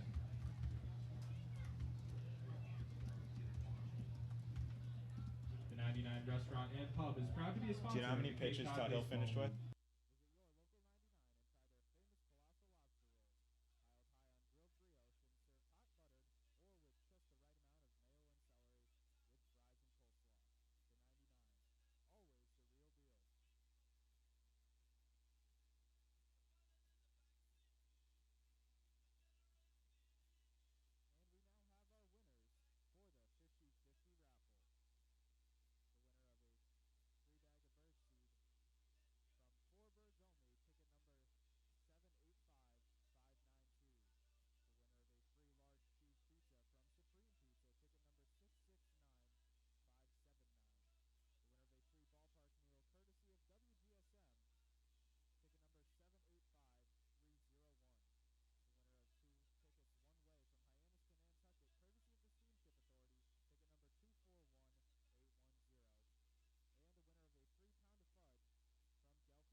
Mason Pelio set to relieve Tyler Tuthill after the best start of a Commodore this season. I think it takes the cake of Trey McLaughlin's scoreless 6-inning outing. Just 2 hits and a walk allowed through 6 innings by a relief pitcher in Tyler Tuthill on the mound tonight, and Mason Pelio set to come in to relieve him here in the top of the 7th. 6 scoreless frames from Orleans and Falmouth up to this point, David. Yeah, this game just absolutely flying along. I mean, we're an hour and 25 minutes into this ball game, and we're already in the 7th inning here. Not many guys have reached base today. It's been quick innings, and Mason Pelio will try and continue that here and continue the scoreless stretch for the Commodores. 3 combined hits for both sides, 2 for Orleans, 1 for Falmouth. Unfortunately, that won't get either side a win. They're going to need to score to get a win or loss here. Pelio's going to have to face 3, 4, 5 here in the 7th. Cox behind in the count 0-1. Tonight 0 for 2 with 2 ground outs. Now he skies it foul to make it 0-2. Pelio making his 4th appearance, his 2nd out of the bullpen. He's 0-2 with a 12.15 ERA. So the starts have been somewhat miserable for Mason Pelio, at least his last one as well. 4 innings against Katuitt on July 4th. Gave up 6 hits and 4 runs, and walked 2 and struck out 2. He's given up at least 2 runs in each of his 3 outings so far. And I think this is a really important outing for him tonight because, like you mentioned, he's given up at least 2 runs every time he's been on the mound. And so for him to come out here in a scoreless ball game and also come out of the bullpen, you don't have nearly as much, at least coming out of the bullpen, you don't have nearly as much pressure on you as you do getting that start. But you are in a scoreless ball game, so you still have the added pressure of trying to make sure that you keep your team in this ball game. 2-2 comes well up and in at 95. So this is why Pelio is getting looked at by so many scouts. He is draft eligible, so we might hear his name tomorrow in day 3 of the draft as it's fouled off of the leg of the hitter Cox. But he throws 95, and if he can add in that breaking ball, either a curveball or slider, and maybe the changeup too, if he can really develop those, he might turn into a really solid arm in the pro level. I think, too, that for him, it also, in addition to adding those pitches, will be trying to find the command a little bit better. You see here him start off the inning with a leadoff walk, and so that's just now the 2nd time tonight that Orleans has the leadoff man aboard. But now on the season, he's walked 10 batters in the 6 2/3 innings that he's pitched. So he's struggled with that command, and that's been part of the reason that he's been roughed up so much in his outings thus far. Of course, trying to limit that here against Orleans, but not a good way to start with that leadoff walk. 2nd walk issued by a Commodore pitcher tonight, and the first batter that Pelio faces gives him a free pass. Now Chase DeLauder comes up, 1 for 2 tonight with a single. Led off the 2nd with that single. Still no score here through 6 innings. And DeLauder takes the first pitch outside for a ball. So Orleans wearing those vest uniforms with the red camouflage. FireBirds in script across the chest. The sleeves are black with an Orleans FireBird logo on the left side.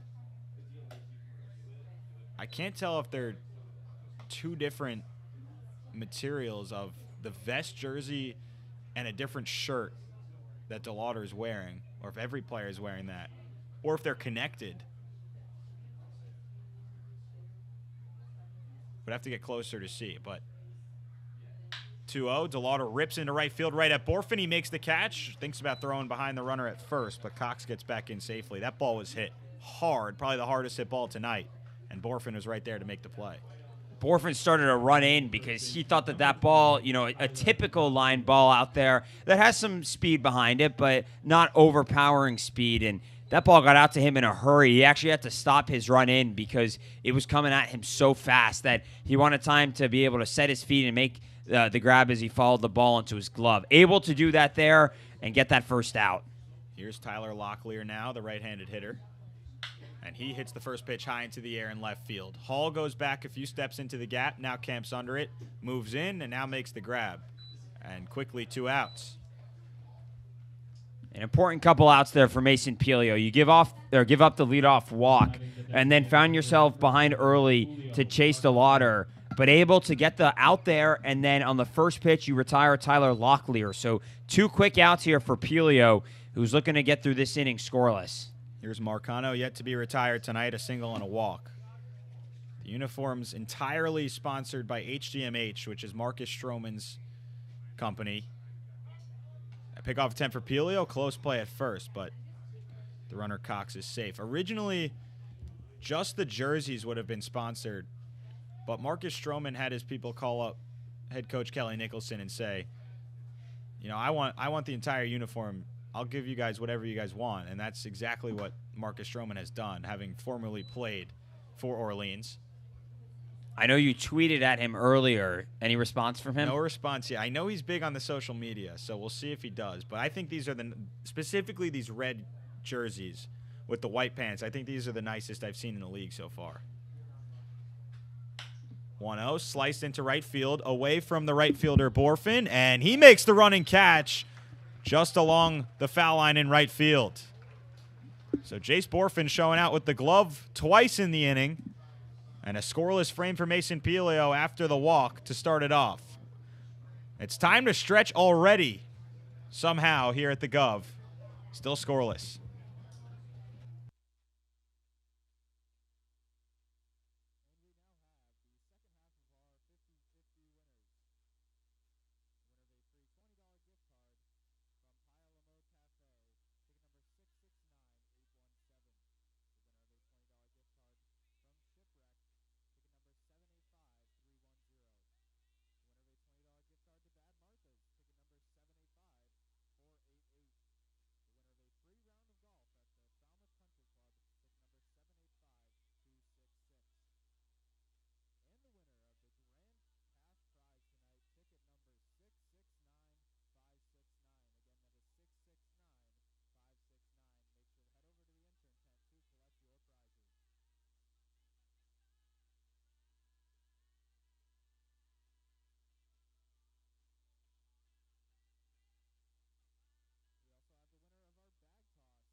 Jonathan French stands in to lead off this bottom of the 7th against Som back on the mound.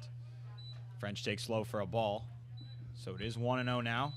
French, the only man who has a hit tonight for the Commodores. And this is turning into a similar story of what we've seen over the last couple of nights. The lack of offense, especially here at home. 2 runs on 3 hits last night. As French grounds it right back up the middle. Chatinier fields. Running throw over to first. And that's a pretty play for the second baseman, Chatinier, and there's 1 down. That's how he ended the last inning. He's been busy over at second over these last couple of innings, has been Chatinier, but has handled everything cleanly. But going back to your point about this game and just the lack of offense from Falmouth, I mean, we said it before, but these are the 2 top-scoring teams in the league, and they've combined on the season for so many runs. I mean, you put their numbers together, and they've scored over 190 runs on the year. Over 170. But tonight, quite the opposite story. Falmouth has not been shut out at all this season, and YD was able to get a shutout tie with Orleans earlier in the season. So it's happened once to the Firebirds, but Falmouth hasn't had that yet. Right now on pace for that 0-0 tie, which I joked about in between innings. Just, I mean, that would be some kind of game. At the pace we're going at right now, 3 hits combined so far. In the bottom of the 7th with 1 out. And the 2-1 pitch misses into Brennan Malone, and now it's 3-1. Maybe if we get to the 9th inning, still scoreless, adopt the extra inning rule, put a guy on second just for some fun, and see if if some runs can be generated as a result. Needs some kind of offense going for either side. 3-1, ripped right back up the middle. Malone's got a base hit, and that splits the gap. He'll try for second as the center fielder Cox picks it up. His throw in, not in time. A stand-up, one out double for Brennan Malone. And for the second time tonight, a Commodore is in scoring position, and just the second hit tonight for the Commodores. That might get something going here offensively in the bottom of the seventh. Well, that's the first extra base hit that either team has had tonight, and Brennan Malone, who's been due for a big hit, that's his first extra base hit of the season, and it comes here at a big spot, just one out in the inning, and like you said, Matt, a runner in scoring position here for the Commodores. So this is kind of what I was just talking about. See if this can generate some offense. So now a runner on second with one out, and Bryson Ware, the 8-hitter, stands in 0 for 2 on the night. Both of his outs have come through the air. One was a pop out into foul territory to the third baseman Acton, and then he flied out to Cox in center. Malone hit that ball hard. That's the first hit into the outfield tonight of either of the two for the Commodores. And the count is 1-1 now on Bryson Ware, and Bryson Ware would feel awfully good about himself if he can poke one into the outfield now for an RBI single. That would be the difference up to this point in the game. Still scoreless. 1-1. Breaking ball. Called strike at the belt to Bryson Ware. Now it's 1-2. Ware only one RBI on the year. That was his solo home run back at YD. And the 1-2 pitch. Breaking ball got him swinging on the outside part of the plate. And that's the second out for Sam on the mound. Well, the only unfortunate part here for Falmouth is after Brennan Malone picks up that base hit, you bring up a couple of guys now who have combined for 6 hits on the season and over a combined 70 at-bats. So, like we've been saying, it's just been a real struggle for Falmouth here at the bottom of the lineup. Bryson Ware can't pick up any sort of base hit there. Instead, just gets the out. And so that's going to bring in a new pitcher now. Kelly Nicholson comes in to make the change. With a runner in scoring position, they're now going to go to a right-hander to face the right-hander Colden. When we come back, we'll get you the numbers on the new arm for Orleans. It's scoreless here between the FireBirds and the Commodores, but the Commodores threatening with a runner in scoring position and 2 outs. Make sure to head over to the intern tent to collect your prizes.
Number 3, Cody Colden. Orion Kirkering is the new pitcher out of South Florida for the FireBirds.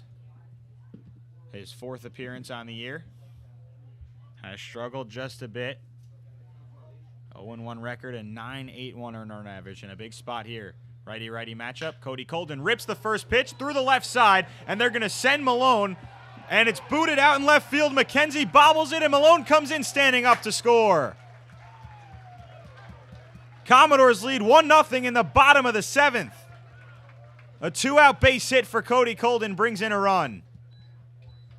Just what the doctor ordered for this Falmouth team, and especially for Cody Colden, who drives home his 3rd RBI of the season. Big base hit there for Falmouth. And this game suddenly changed. Just a 1-0 lead here for Falmouth, but it's an important first lead. The first time this year that the Commodores have scored first at home and lead an opponent. Top of the order back up. Doug Hodo takes outside for a ball. Well, Cody Colden might have just got the giant gorilla that was climbing on his back over the last stretch of games. Finally gets one through a hole and in a big spot to give his team the lead. Hodo, slow roller to third. Acton's running throw. Takes the first baseman Locklear off the bag. And he tags him out as they almost collide and run into each other, but that ends the inning. Cody Colden, the hero up to this point, as he drives in Brennan Malone from second on the first pitch that he saw into left field. It's 1-0 Commodores as we go to the 8th from the Gov.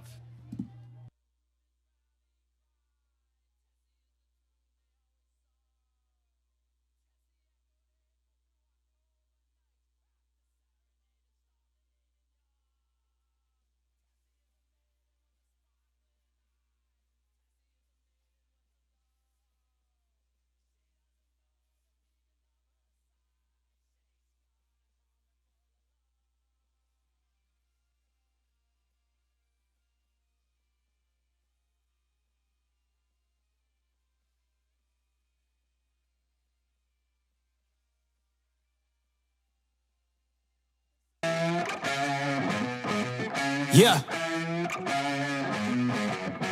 You ready? Hey. Let's go. Bet.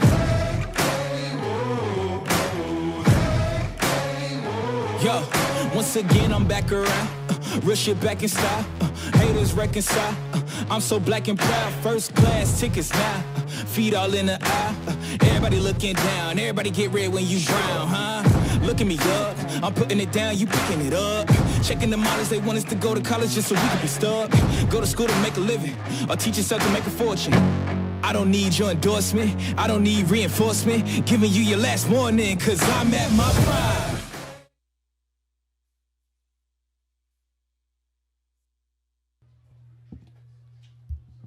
So Mason Pelio now onto the mound with a lead.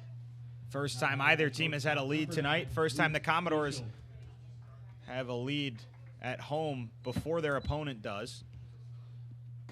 Keishel takes first pitch strike, and it's 0-1. So that's got to feel good for the shortstop, Cody Colden. Rips a single through the left side, finally finds a hole, drives in his 3rd run of the year, his 5th hit of the year, and a couple of his family members here in Falmouth to watch it tonight.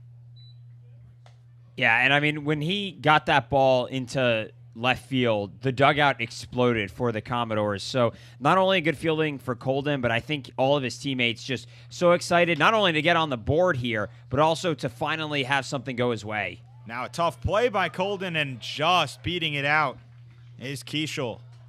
That was a chopper over the outstretched glove of Pelio, who made not the best attempt at it. It was kind of hit behind him, but he threw his glove up to try and knock it down. And then Colden had a tough play, but made a really good throw. Just wasn't in time to beat the speedy Keishel, who has a leadoff single, the 3rd hit of the night for Orleans. And for the 2nd straight inning off Pelio, the leadoff man gets aboard.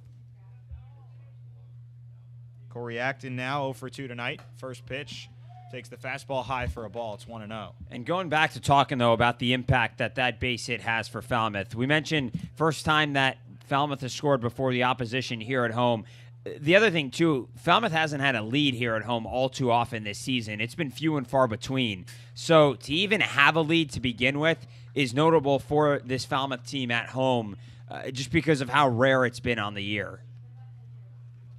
And to have it be this late in the game is even better. Commodores have had late leads. They've blown them a couple of times. But tonight could be somewhat of a turning point to this season if they're able to hang on. Acton even in the count at 1-1 with Pelio on the mound working out of the stretch. Long look at Keishel at first. 1-1 pitch. Fastball misses high and away to the Florida Gator. Now it's 2-1. Acton, a draftee in the 2018 MLB draft by the Detroit Tigers in the 39th round. Elected to play for Florida. In 2019, he was just one of 2 players as a true freshman at Florida. He was one of 2 players to play in all 60 games. So he's been a 3-year dominant force for Florida, or at least a contributor in all the 3 years of his career so far. Even in the count, 2-2, with nobody out here in the top of the 8th. 1-0 Commodores. Pickoff attempt over to first. Really close play. And Keishel just diving in head first. Had a little hesitation like he was going to try to steal second. And then he dove back in just in time, but that quick move from Pelio is really good for the right-hander. Yeah, Pelio has a really good move out there. He just turns so quick and also launches that ball on a missile over towards first that doesn't give much time for the base runner to get back. Now the count runs full after the pitch misses high and away.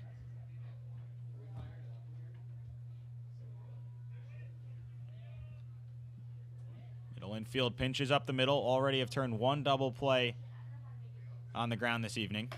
And a big swing and a miss for the strikeout on the elevated fastball. Pelio gets his first K of the night. The 6th by an Orleans hitter. And there's 1 down here in the top of the 8th. Well, similar to the last inning, you give up a leadoff base runner to Orleans, and you respond with an out. So that's really good command from Pelio, who is showing some better pitch control all around tonight than he had in his first 3 outings of the season for Falmouth.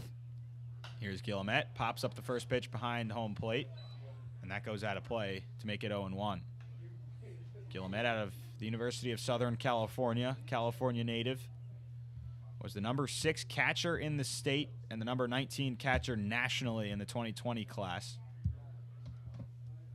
So just wrapped up his freshman year, starting in 44 games for the Trojans. Runner takes off. It's lined in the air into center field. Hodo's got it lined up. He makes the catch. His throw goes into first, sliding in back safely. Just in time is Keishel. He was caught at second base. He didn't know where the ball was hit. So he was hesitant to get back to first. Then he realized it was hit to center field in the air. He had to sprint back and slide in to first base. That was a close play, but now there's 2 outs. Very close play and a strong throw from Hodo out in center field to time up the throw. You get to time up the catch and then bring it in, your momentum carrying towards first. So he makes a strong throw there. Like you mentioned, the base runner in Keishel just didn't know where the ball was, and so that allowed Hodo to make that strong throw and come close to getting the out. Chatinier takes a strike to make it 0-1. Hodo's been really solid defensively in left field last night and center field tonight. Despite a lot of the plays being routine, he's been busy out there. Outfielder for the Texas Longhorns, taken after his father. 0-1, checked his swing, and it got away from French, and moving up to second now easily is Keishel. With 2 down, Orleans gets another runner in scoring position. Just the 2nd time tonight that they've had a runner in scoring position. One of the rare mistakes there that Jonathan French allows on the pass ball from Pelio. French frustrated with himself after he got up. He turned, and as he was running towards that ball, just the look on his face kind of said it all. Was not happy that he couldn't stop that as it moves Keishel here into scoring position. Chatinier 0 for 3 tonight with 3 flyouts and the 1-1 pitch. Misses down in the dirt, gets under French again, and gets to the backstop. So now moving up all the way to third base is Keishel. That time around, a wild pitch from Mason Pelio.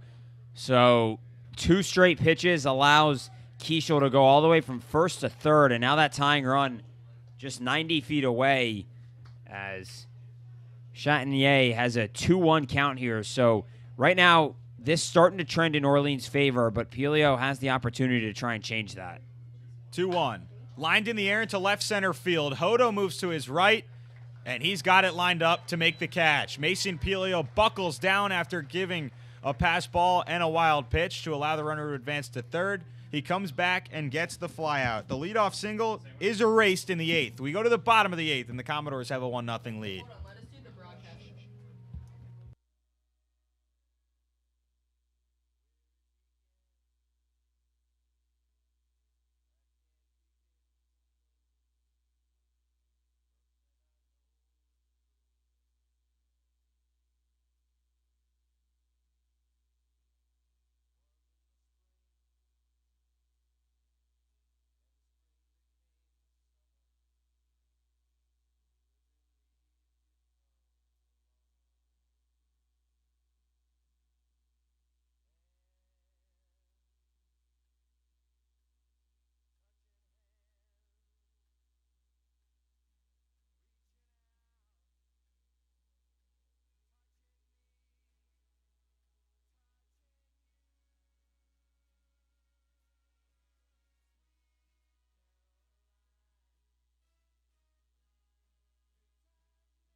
Braden Taylor leading off here in the bottom of the 8th. Takes a pitch outside on Kirkering. Kirkering got the final out of the 7th inning, but he allowed a run to score on an RBI single from Cody Colden. That run charged to Jake Somm. So Somm's night done. An inning and 2/3, a hit, a run, a walk, and a strikeout. Faced 8 batters. This is the 3rd hitter that Kirkering is having to face, and it's a 1-1 count. It's Braden Taylor. Taylor tonight 0 for 2, but did reach bases last time up on a walk. So still has reached base in all but 2 games for the Commodores this year.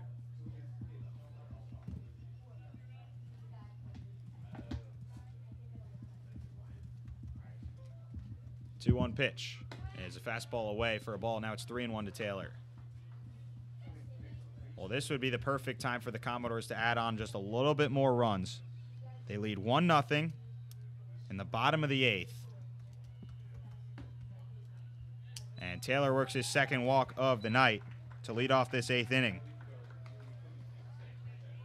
It's not been too often tonight that Falmouth has had the leadoff man aboard, but Braden Taylor able to get the walk off to start this half inning for Falmouth. And just at this point, even one more run would feel like insurance for the Commodores. So if they're able to pick that up, this is the best part of the lineup to do it for Falmouth. Jace Borfin stands in and takes the first pitch inside for a ball. Borfin tonight's 0 for 2 with a walk. Had a blast over the center field fence last night. Up at the top in nearly every major hitting statistical category in the league.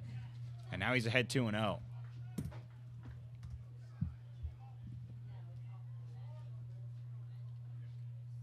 Both teams with 3 hits. Commodores, though, 1 run.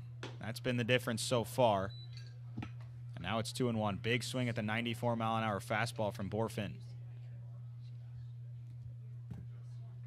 Taylor with a small lead off of first, and then once Kirkering comes set, he takes a bigger lead.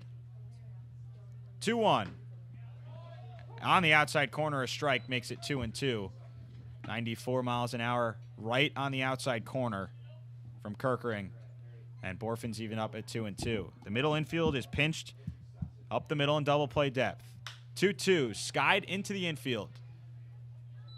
Second baseman Chatinier didn't see it. Now he does. Maybe that was a deke move. I think it was. Now he's laughing. So that was a Daniel Murphy-esque deke move to pretend you don't know where the ball is. So the base runner on first takes a bigger step off.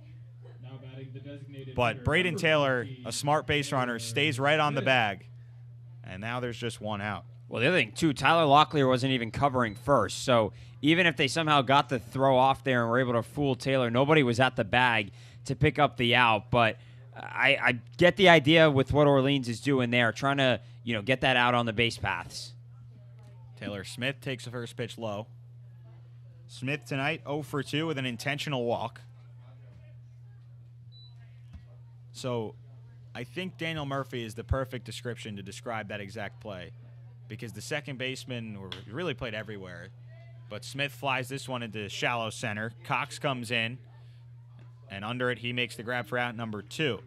Daniel Murphy in the big leagues really tries to fake every time he's the cutoff man. If the ball's going through, he's going to pretend he's going to catch it to try and throw the runner out at second, or to keep the runner from advancing from first to second. That time was just pretending you don't know where the pop-up is to try and get Braden Taylor to move off the bag a little bit more, but it didn't work. Anthony Hall, swing and a miss at the first pitch. Tonight is 0 for 2 with a walk. Just 3 hits for the Commodores, but 1 run from Cody Colden, the 9-hitter, an RBI single. 0-1 pitch is skied to the left side. That'll stay in the infield and go into foul territory. Corey Acton's there to make the catch to retire the side through 8 innings now. And it's a 1-0 lead for the Commodores.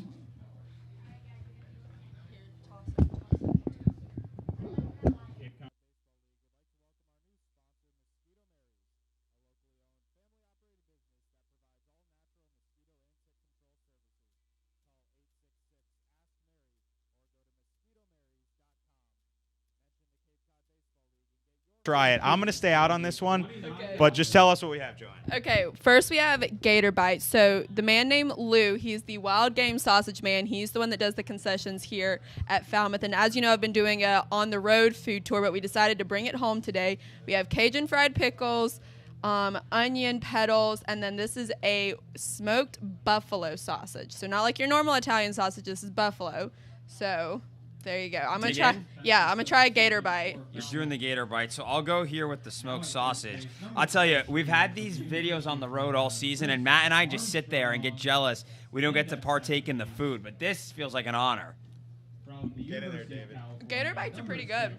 Being from South Carolina, you would think that I've had these, but I haven't. And this remoulade sauce is really good. You can taste the horseradish in it. What's the rating? Rating? I give it an 8 out of 10. The texture is a little weird for me, but pretty much if you fry it, I'm probably going to like it. So I'm just going to say the Cajun fried pickles are top notch. I'm not a huge Italian or a huge buffalo sausage guy, but I'm a huge fan of fried pickles, and all I need is a little ranch with them, but these are phenomenal. So top notch there by the Wild Game Sausage Man. And Joanne, thank you so much for getting this. Of course, you're welcome. You sure don't want any, Matt? I'm okay. I'll have after the game. Okay, good. Awesome.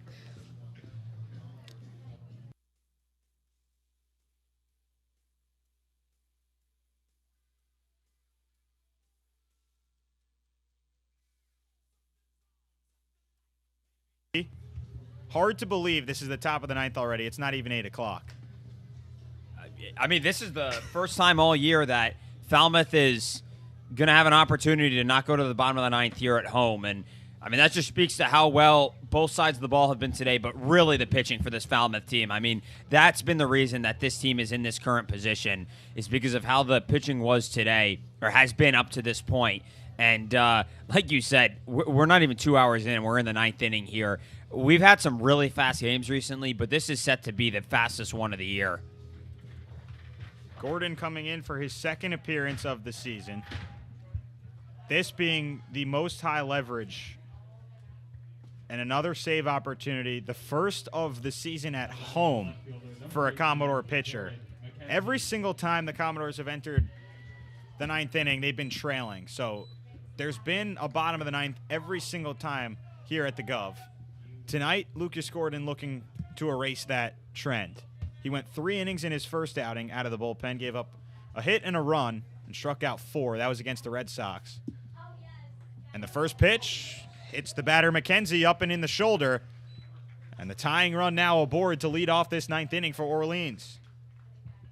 Well, make that 3 straight innings now where the leadoff man has reached for Orleans. And the Commodores have been able to hold that runner at bay and prevent any damage, but now you just need 3 more outs, and Lucas Gordon comes on here in an opportunity in a spot where he really has to lock down and be solid for this Falmouth team, because we've seen the bullpen struggle late in games this season, and at home now with this opportunity, this is the last thing you want.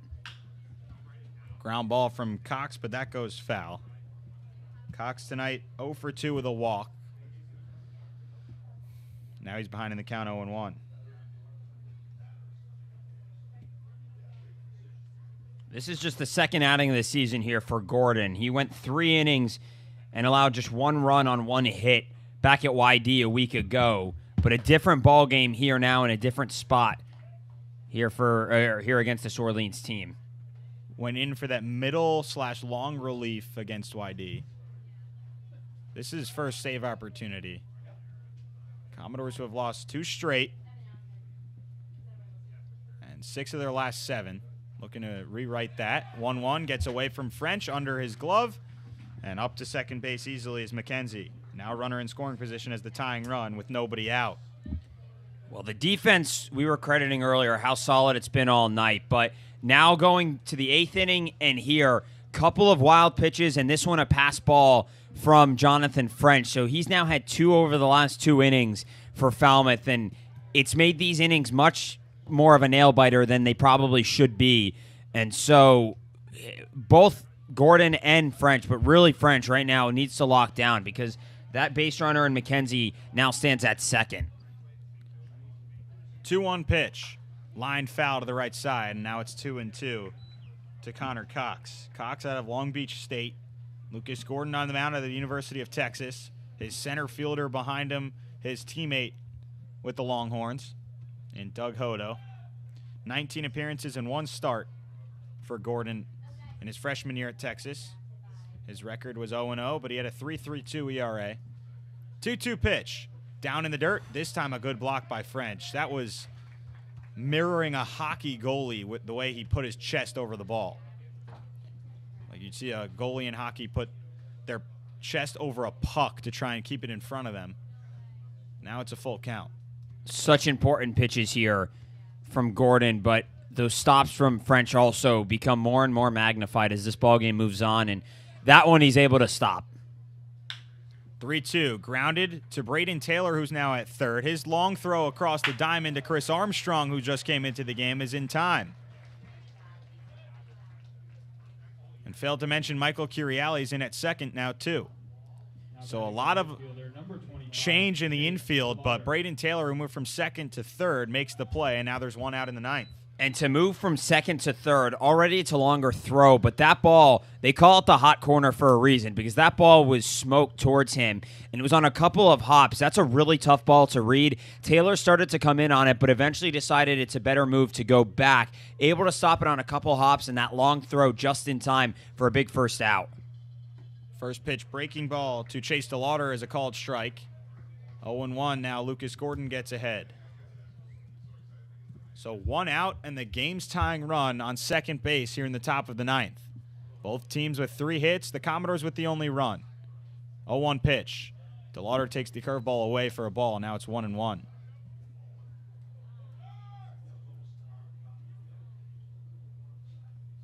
DeLauder ended his season for JMU on a 16-game hitting streak, and he batted .500 over the last 8 games. So he's carrying that hot bat into the Cape this summer, and tied for the league lead in home runs with 6, and third in RBIs with 13. And he's looking to tack on another RBI, which would be the game tying here in the 9th. Lines it into left field. Going back, Anthony Hall, slicing away from him. He dives to make the wonderful grab, and tagging up from second to third is McKenzie. But a game-saving catch for Anthony Hall out in left, and now the Firebirds are down to their final out. What a play. What a play is right there. Anthony Hall going all out, showing off his speed out in left field, and the Jets just turning on to track down that ball, and a pretty nifty slide from him as well as he's able to bring it in. The throw wasn't too far either from getting out McKenzie at third, but nonetheless, 2 gone here, and just 1 more left here with the runner 90 feet away. Here's Tyler Locklear, and the first pitch misses away from Lucas Gordon. Locklear's 0 for 3 tonight, grounded into a double play his first time up, then struck out and flied out to left. Anthony Hall with a game-saving catch there. If that falls, that's an extra base hit and a game-tying hit as well. And the count moves to 1-1 after the foul ball. Locklear, native of Maryland, staying in the DMV for school, attending VCU in Virginia.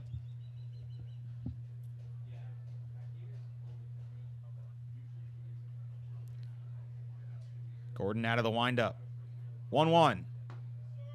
Good changeup. Breaking ball. Off speed, whatever that was, is nasty, and now it's 1-2.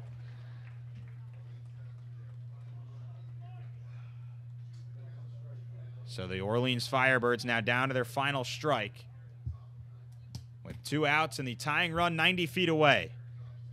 Here's the pitch from Gordon. Fastball misses away, and now it's 2-2. I don't think Gordon was too happy with that pitch, but I don't mind it on a 1-2 count. You've thrown back-to-back Ks, and the hitter could be thinking one more is coming, but you go out of the zone with that pitch. Maybe try and bring it a little closer to the strike zone, but nonetheless, now a 2-2 count.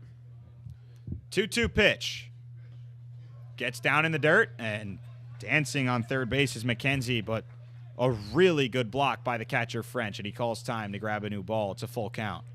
After allowing that pass ball shortly after Luke Keishel reached first, French has really locked down his defense here in the 9th, and he stepped up in a couple of tough pitches when he's needed to most for this Falmouth team.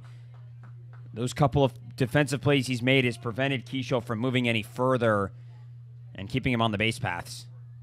3-2 pitch. Down in the dirt, and it's ball 4, and the game continues. And the line is passed now to Julio Marcano with runners at the corners and 2 outs. Tying run on third, go-ahead run on first. A 1-0 lead for the Commodores here in the top of the 9th with 2 down. And both runners have been given a free pass. McKenzie was hit by a pitch to start off this 9th. Then Lucas Gordon was able to get 2 straight outs, and then he walked Tyler Locklear. Runners at the corners, 2 down. Marcano, 1 for 2 tonight with a walk and a single, and he takes the first pitch high and away for a ball. Michael Curiali just in the game at second, now backing up every single throw back from French to the pitcher Gordon. And the 1-0 pitch. Driven into right center field. Borfin's going back. And he makes the running catch just above his head. Unbelievable defense by the outfield for the Commodores in the 9th. And Falmouth picks up their first home win of the season. And they win it 1-0. Their first shutout, their first home win. And that has to feel very good if you're the Falmouth Commodores. The dugout, the way they ran out onto the field after that last catch made by Jace Borfin summed it all up. Smiles all around for this team. They finally get to have some high fives here at home, and just so happy and such a relief for this team to pick up that first win of the season. We knew it was going to come at some point. The way that this team has been playing as of late, it just had to come. And finally tonight, they only need 1 run, but it comes from Cody Colden, who had been in a slump. He gets the base hit tonight. He gets the game-winning RBI. And just Falmouth tonight is going to be all smiles after picking this game up. It's the first time this season the Commodores have won at home. It's July 12th, and it's their 8th home game of the season, and they finally pick up the win. Whether that was due to the road uniforms being used tonight, we'll never know. But something worked out tonight, and it was just enough in the quickest ball game of the season. A shutout for this pitching staff. Tyler Tuthill was the starter tonight. He delivered the best start of the season, going 6 innings, just 2 hits, no runs, a walk, and 5 strikeouts. And he only threw 64 total pitches, 41 of them strikes in the 20 batters that he faced. Pelio came on, gave up 1 hit through 2 innings, no runs, a walk, and a K. And then Gordon shut the door for his first save of the year. An inning, no hits, no runs, a walk, and no strikeouts. Allowed 2 free passes, but that was it. And they strand the runner on third in the 8th and the 9th, which would have tied the game. The Commodores on the other side of heartbreak tonight, and that has to feel pretty good. Well, I'll go back to what you said a moment ago, but we may see the road uniforms for a good while here at home because they're 1-0 in them here at the Gov. So if it's working, don't fix it. You might as well continue with them. But going and just looking at what Falmouth was able to do tonight, especially from the pitching staff, I mean, we've had over the last week some phenomenal starts by different pitchers for Falmouth. Antoine Jean in YD was lights out. And then Jack Jasek at Brewster was at the time we said the best start of the season. Then the following night at Bourne, Trey McLaughlin, we dubbed that the best start of the season. And now Tyler Tuthill tonight.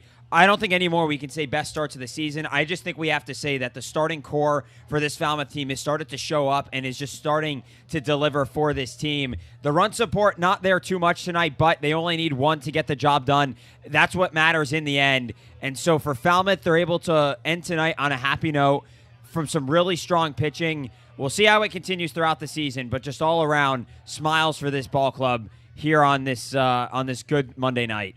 Mason Pelio picked up the win tonight, his first of the season. He's now 1-2. Lucas Gordon gets the save tonight, his first. Jake Somm, the losing pitcher for Orleans. Second time this season the FireBirds have been shut out. Commodores' first shutout of the season. They win it 1-0. And the hero of the game, aside from the pitching staff, is Cody Colden, the 9-hitter, picking up an RBI single, his 5th hit of the year, his 3rd RBI, and that will probably help him get going offensively just a little bit. A quick ball game tonight. Duration was 2 hours and 7 minutes, by far the quickest we've had all year. And the main story is that the Commodores finally win at home. They improved to 6-8-2 overall and 1-6-1 here at the Gov. For my partner David Hadar, our sideline reporter Joanne Bethea, our entire crew, Matt Levine saying so long. Final score, Commodores win 1-0 over Orleans, and you heard it all right here from Gov Fuller Field.